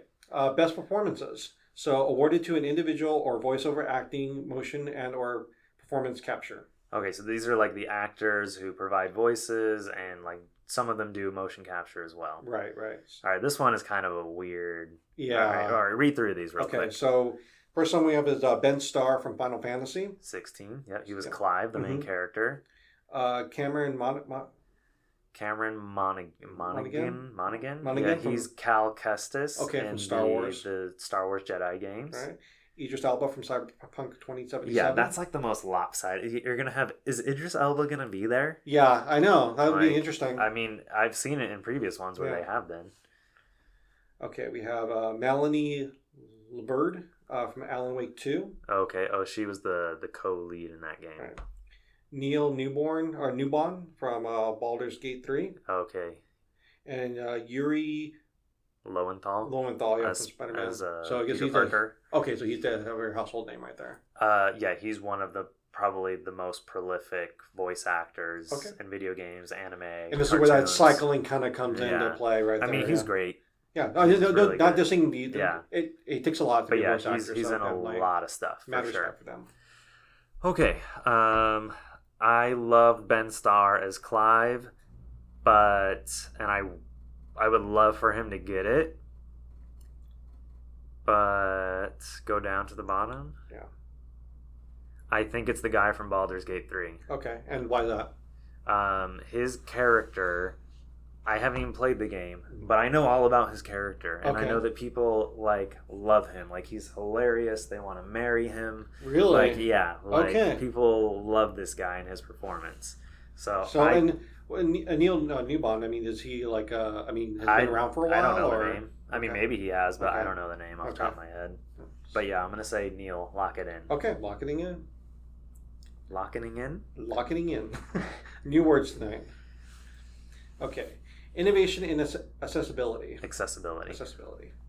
So recognizing software and or hardware that is pushing the medium forward by adding features, technology, and content to help games be played and enjoyed by an even wider audience. Yeah, so it's been a big trend lately to try to make games more accessible via options and toggles to make them more friendly for colorblind. Yeah, I was going to ask. So it's more so like ADA kind of almost. Yeah, but no one's forcing them to do it. Right, they're just voluntarily doing this. Yeah, like a lot of companies, Xbox and PlayStation specifically, have these really cool. I think they call them adaptability controllers or something like that. Okay.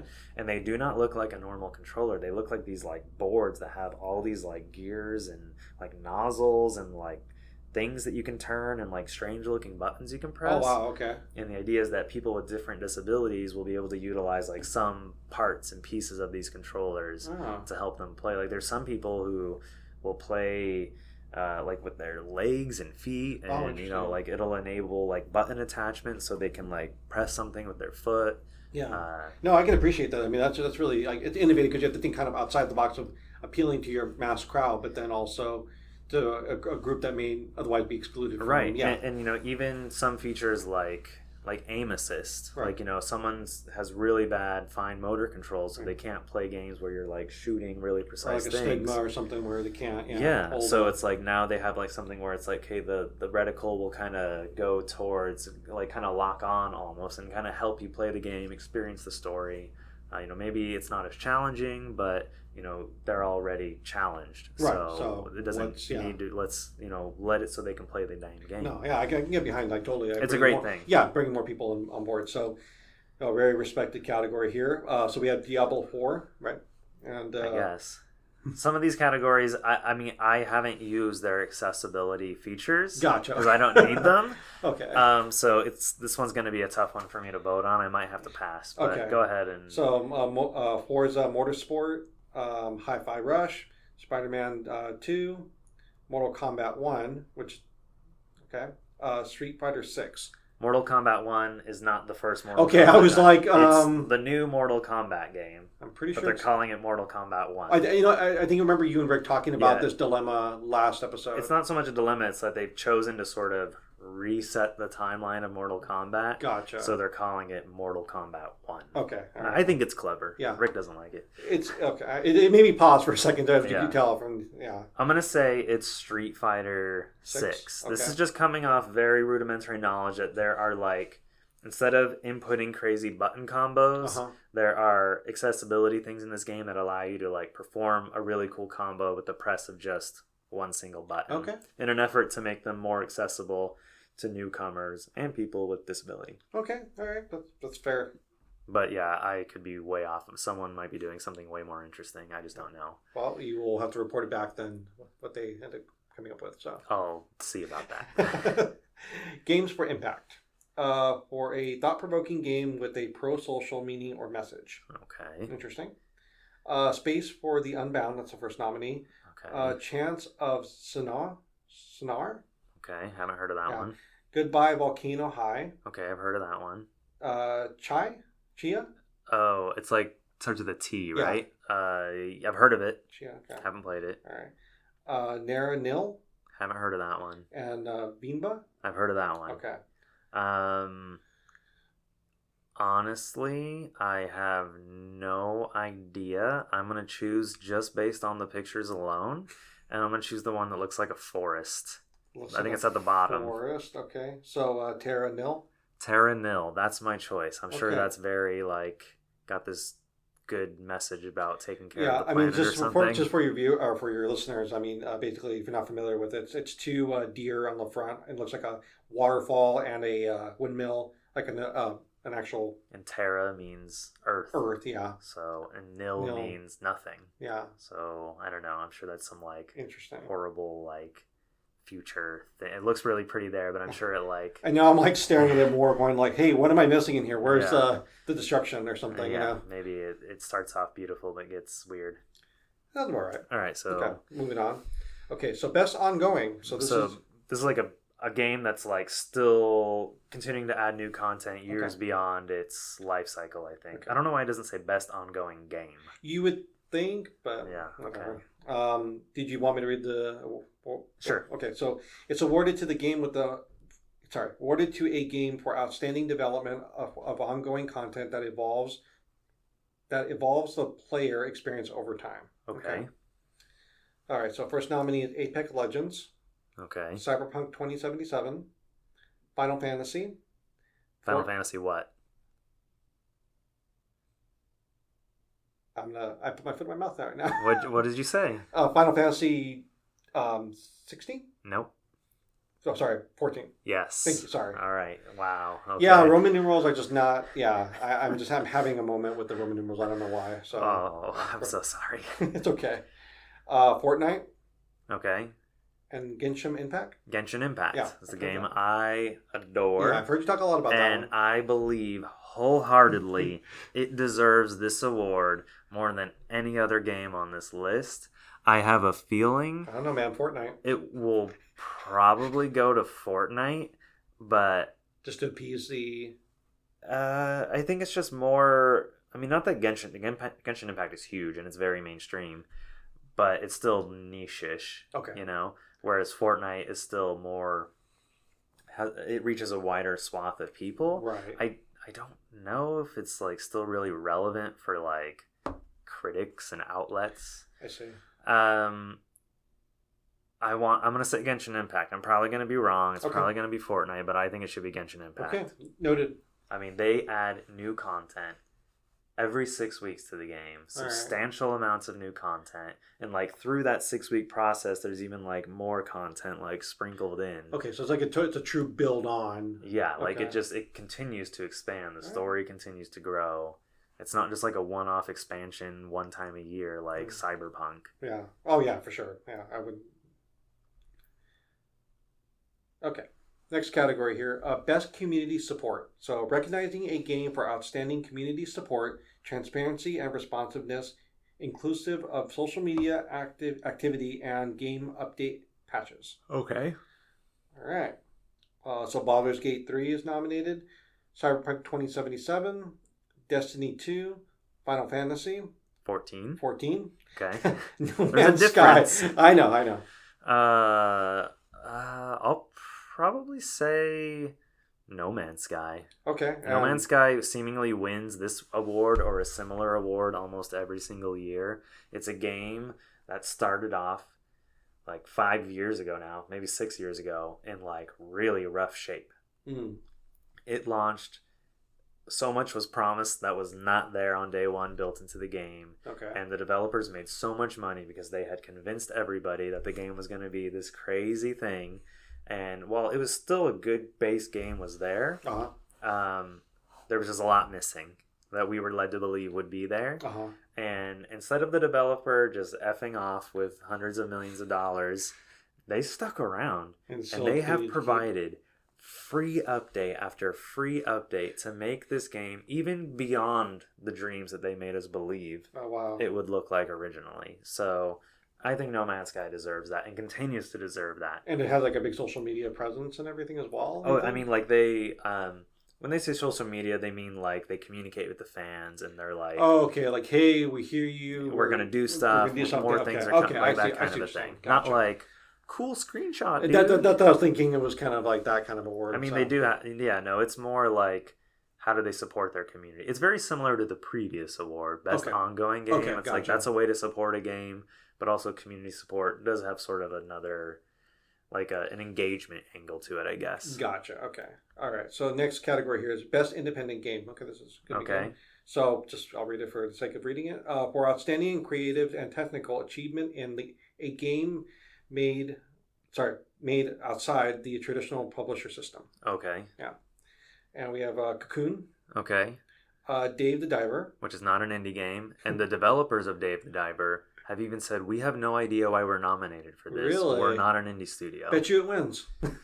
That would be hilarious. Yeah, that would be really hilarious. But yeah, they've said, we don't want to be nominated for this. Oh, wow. Yeah. Oh, wow. Wait, so who puts in...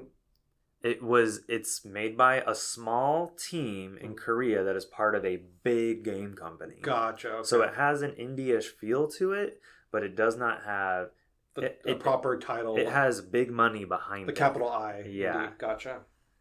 So Dredge is the next. Okay. Sea of Stars. Okay. And Viewfinder. I'm gonna say so. There's Sea of Stars. What else? Dredge. Okay. Cocoon. And I don't know anything about Cocoon. Okay. But I know people really, really like it. Okay. I think it's either I'm gonna say Cocoon, but maybe Sea of Stars. Okay. If Dave the Diver wins, the discourse online is gonna be insane. People are gonna like lose it. Yeah. Yeah. I mean, I know Dave the Diver is very popular. People like it. Mm-hmm. I could see it winning, mm-hmm. but if we're gonna pretend it's not, if the reviewers or the people voting Right. choose to, hear the developers' plea to like not include it, then hopefully they do. Right. I think it's probably Cocoon, maybe Sea of Stars. Okay. But you get the strange feeling it's going to be Dave the Diver. There's a funny feeling in the back of my head. I mean, it would be entertaining. I mean, granted, it would make a lot of people mad, but yeah. I would love to see their acceptance speech where they're like, "We don't want this." Okay, best debut indie game. Okay. So for the best debut game created by a new independent studio. Okay. We're gonna have some of the repeats here. So Cocoon. Okay. Dredge, Pizza Tower, Beanba, and Viewfinder. I'm gonna say Pizza Tower. Okay. Pizza Tower is this. I think it's only so far on like PC. I don't think it's made its way to consoles yet. Okay. But it's heavily inspired by the old Wario Land games. Okay. On Game Boy Color and Game Boy, and it's just got this like really wild, crazy zaniness to it, and people seem to really be into it. It's very like memeable. Okay. So I think that has a good chance. It was really caught people off guard, and this year, and I think that has a good chance. All right. So many indie games are like no, it's fine. You can move on. Okay. No. Yeah. I was sorry. I was just making. I thought I double tapped and went to the next one. All right. We'll have to cut that. So many indie games I feel like are these like deep emotional like experiences, or they're trying to like convey some kind of message or something. Because typically indie games that are around for like they're 2 to 5 hours usually. Okay. They're generally less expensive. Yeah. And I just don't know that they'll be something that people want to revisit so much as like something like Pizza Tower, which is one of those games where you can keep coming back to it. I see. I got you. Yeah. So I think that sticks around maybe in people's heads a little more. Yeah, like you look back on it and going like, oh yeah, when I played Pizza Tower, that was like the game that stood out as far as Okay, moving on to the next category. So best mobile game. Okay. Okay, so this is for the best game playable on a mobile device. So what's that classification? I'm assuming. Basically phones, tablets, that kind of thing. Okay, gotcha. I mean, they don't like put like a Switch game on here, even though that's a mobile device. Okay. Yeah, because I was going to say, where's that kind of that line at? Specifically, it's like this is for phone games or games that appear on phones. Gotcha. Okay, so exclusively made like on apps to download and. Yeah. Okay, I'm sure I'm understanding it either way, but okay. So for our first nominee here, Final Fantasy VII, Ever Crisis. Okay. Hello Kitty Island Adventure. Finally, they made that game real. Honkai Star Rail. Okay. Monster Hunter Now. Okay. And Terra Nil.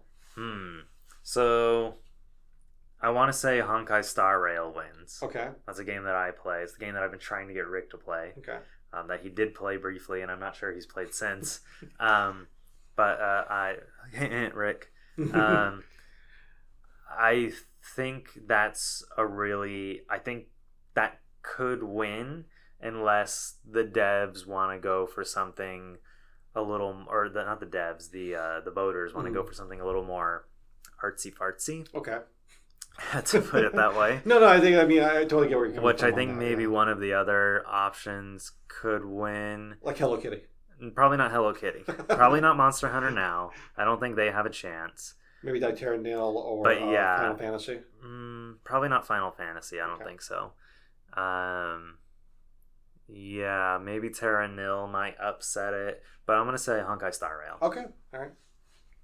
I think we're nearing the end of the. Okay, we got a little more. A little more. We're gonna ignore all the esports awards, just so everyone listening knows we're not going through those. We both have made a mutual agreement that that's. We're just gonna talk about the games. Yeah. Okay, so best VR AR for the best game experience playable in virtual or augmented reality, irrespective of platform. Yeah. So Gran Turismo 7, Horizon Call the Mountain, Humanity, Resident Evil Village VR mode, and Snipes. Can you show me? I can't. Yeah, read it sorry. From here. It's Synapse. Synapse. Wow. Okay. Scroll back up to the top. All right. Okay, I think it's between Gran Turismo. Really? And Resident Evil VR mode or Resident Evil 7 VR mode. Is that what it says? I know it's Resident Evil Village. VR Resident Evil Village. Yeah, that's Resident Evil 8 technically. Remind me, was that the one that you demonstrated the VR on? Maybe not. This was a couple years ago. It was the kitchen demo. That's what it was. Yeah, where you were like strapped to a chair and some like horrible looking person and you lost your mind. That was amazing. Yeah. I think I have video. Oh, you have video of that? No yeah. Boy. I think Gran Turismo has it. It's basically the full game is now playable in VR, which like is crazy. Okay. And not just because of the whole film release and the kind of the media attention. No. I mean, the film is like based on a true story kind of a thing. I know it's kind of a... It's not really, it doesn't really have anything to do with the game so much. I know. But just the idea that it's kind of now more out there. Gran Turismo has been... Oh, yeah. I mean, it's been around for a mainstay for a long time. It's like the car simulator. Like, you don't really get any better than Gran Turismo. All about cruising. Cruising is an arcade experience, but I do love some cruising. Yeah, I'm going to say Gran Turismo gets that one. All right. Best action game. Okay. So this is for the best action game in an action genre focused primarily on combat. Okay.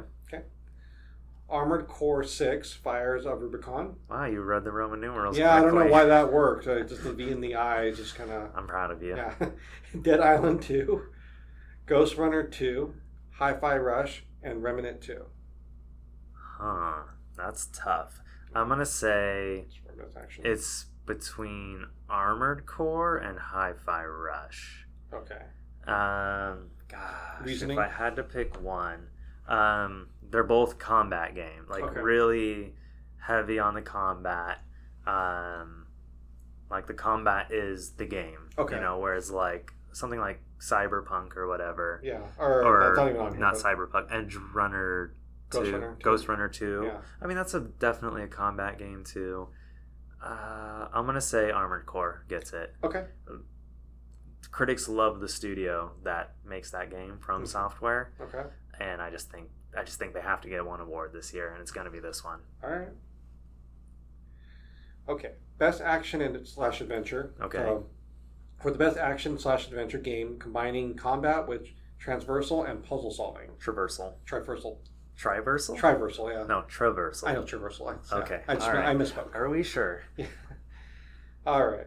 Alan Wake 2, Marvel Spider-Man 2, Resident Evil 4, Star Wars Jedi Survivor, and Legend of Zelda Tears of the Kingdom. I think Zelda gets this one. Yeah. I think because it's not winning some of the other awards, probably, I think it gets this one easy.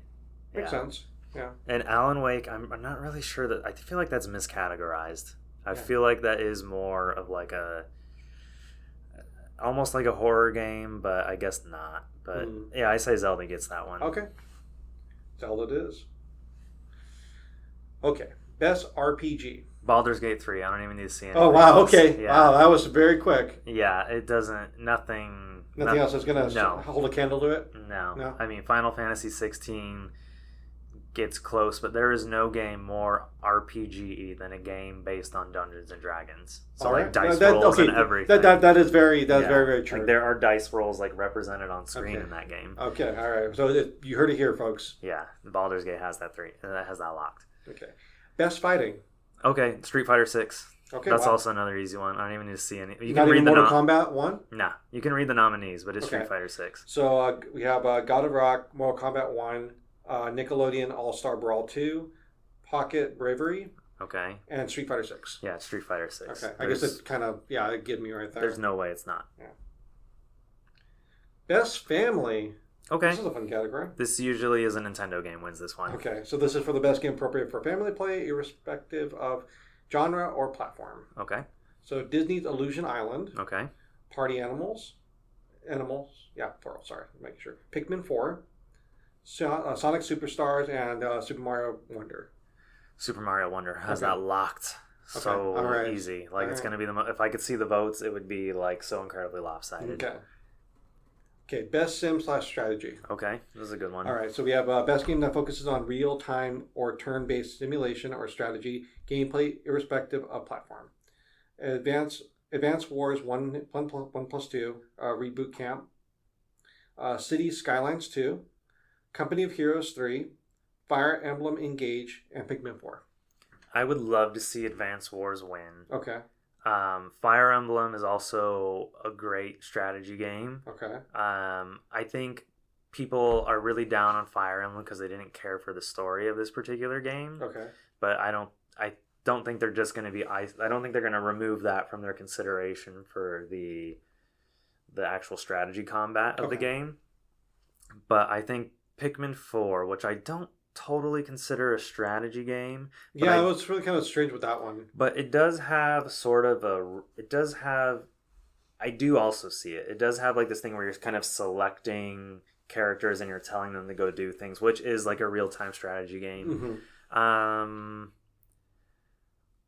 I'd love to see Advance Wars win. But I'm going to say Pikmin 4. Okay. Yeah, I think it's got it. Okay. Maybe... Just because we haven't really seen any winners and that's been kind of a big game, so. Yeah. Okay. Okay, now we're in best sports and racing, which this might be the last topic. Okay. You want to try it? I think after this, yeah. Okay, all right. So I just tell kids I'm laughing now. I'm like, EA Sports FC 24. Okay. F1 23. Forza Motorsport. Forza, sorry. Wow. I'm missing my O's and my R's. Forza. It's Italian. Hot Wheels Unleashed 2, Turbocharged. The Crew Motorfest. I mean, I guess Forza, but I'm really out of the loop on this one. But I'm going to say Forza. I'm going to say EA Sports FC 24. Let's see who wins. Is that it there for that one? Best multiplayer. Okay, let's do this one. All right. So for outstanding online multiplayer gameplay and design, including co-op, massively multiplayer experiences, irrespective of game genre or platform. So Baldur's Gate 3, Diablo 4, Party Animals, Street Fighter 6, and Super Mario Brothers Wonder. Mario Wonder does have a very interesting way of doing their multiplayer in the game that's pretty unique. But is it the focus of the game? No. Yeah. I think it's Street Fighter 6, really? Probably. I mean... Yeah, most people are playing online versus other people. That's mostly what they're doing in that game. Okay. And there's like a huge, massive like online hub mode thing that they added. Okay. I'm gonna say Street Fighter 6. Okay. They're locking that in? I'm locking it in. All right. Best adaptation. Okay, yes. Okay. Here we go. It's The Last of Us 2, or it's The Last of Us HBO. Yeah, Last of Us, there we go. Yeah, it's gotta be. Yeah. Are you sure not the Super Mario Bros. Movie? No. Okay. I know Rick was very Rick hasn't even seen it. Yeah. He's been very vocal about it even though he hasn't seen it. I mean, like, it's fine. Yeah. It's a solid movie. It is what it is. I mean, it's entertaining, it's cute, but you know. Yeah. I think The Last of Us enraptured the world for several weeks. For sure. Yeah. So yeah, I think Neil Druckmann's getting another award. Okay, most anticipated game. Okay.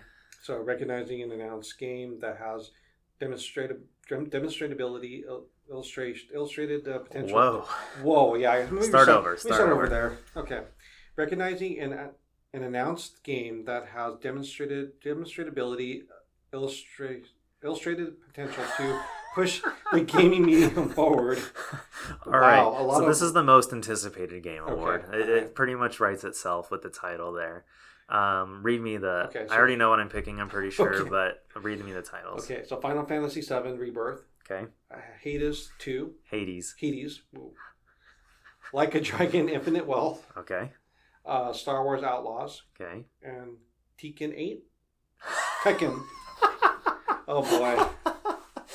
This is what Michelle Rodriguez and Vin Diesel called Tekken when they were on stage at the Game Awards. Oh, wow. They called it Tekken. I love that you just said that. Rick will never let me live that down, I'm sure. That was amazing. Yeah, Thank you so much for that moment. Okay, so if this award had waited a few more weeks, because yesterday Grand Theft Auto 6 was announced and unveiled. Oh, yeah, it got more than almost 100 million views in 24 hours. Wow. Yeah. Yeah. But from this list, it's definitely Final Fantasy VII Rebirth. Okay. No doubt. Lock it in. Content creator. No, we're not voting. We're done. Okay. The actual awards about games are over. I'm not voting on PewDiePie or whoever is nominated here. Oh, I see. Yeah, I'm looking through this. I've moved on. Yeah. Okay. All right. So those are my predict. Wow, that took 45 minutes to get through those. Yeah. But you know what? We had some good discussion along the way. Oh yeah, no, definitely. I like hearing more the deep dive of why. People learn some things. Yeah. You know. All right. I'm gonna give you just one last. You want to say anything?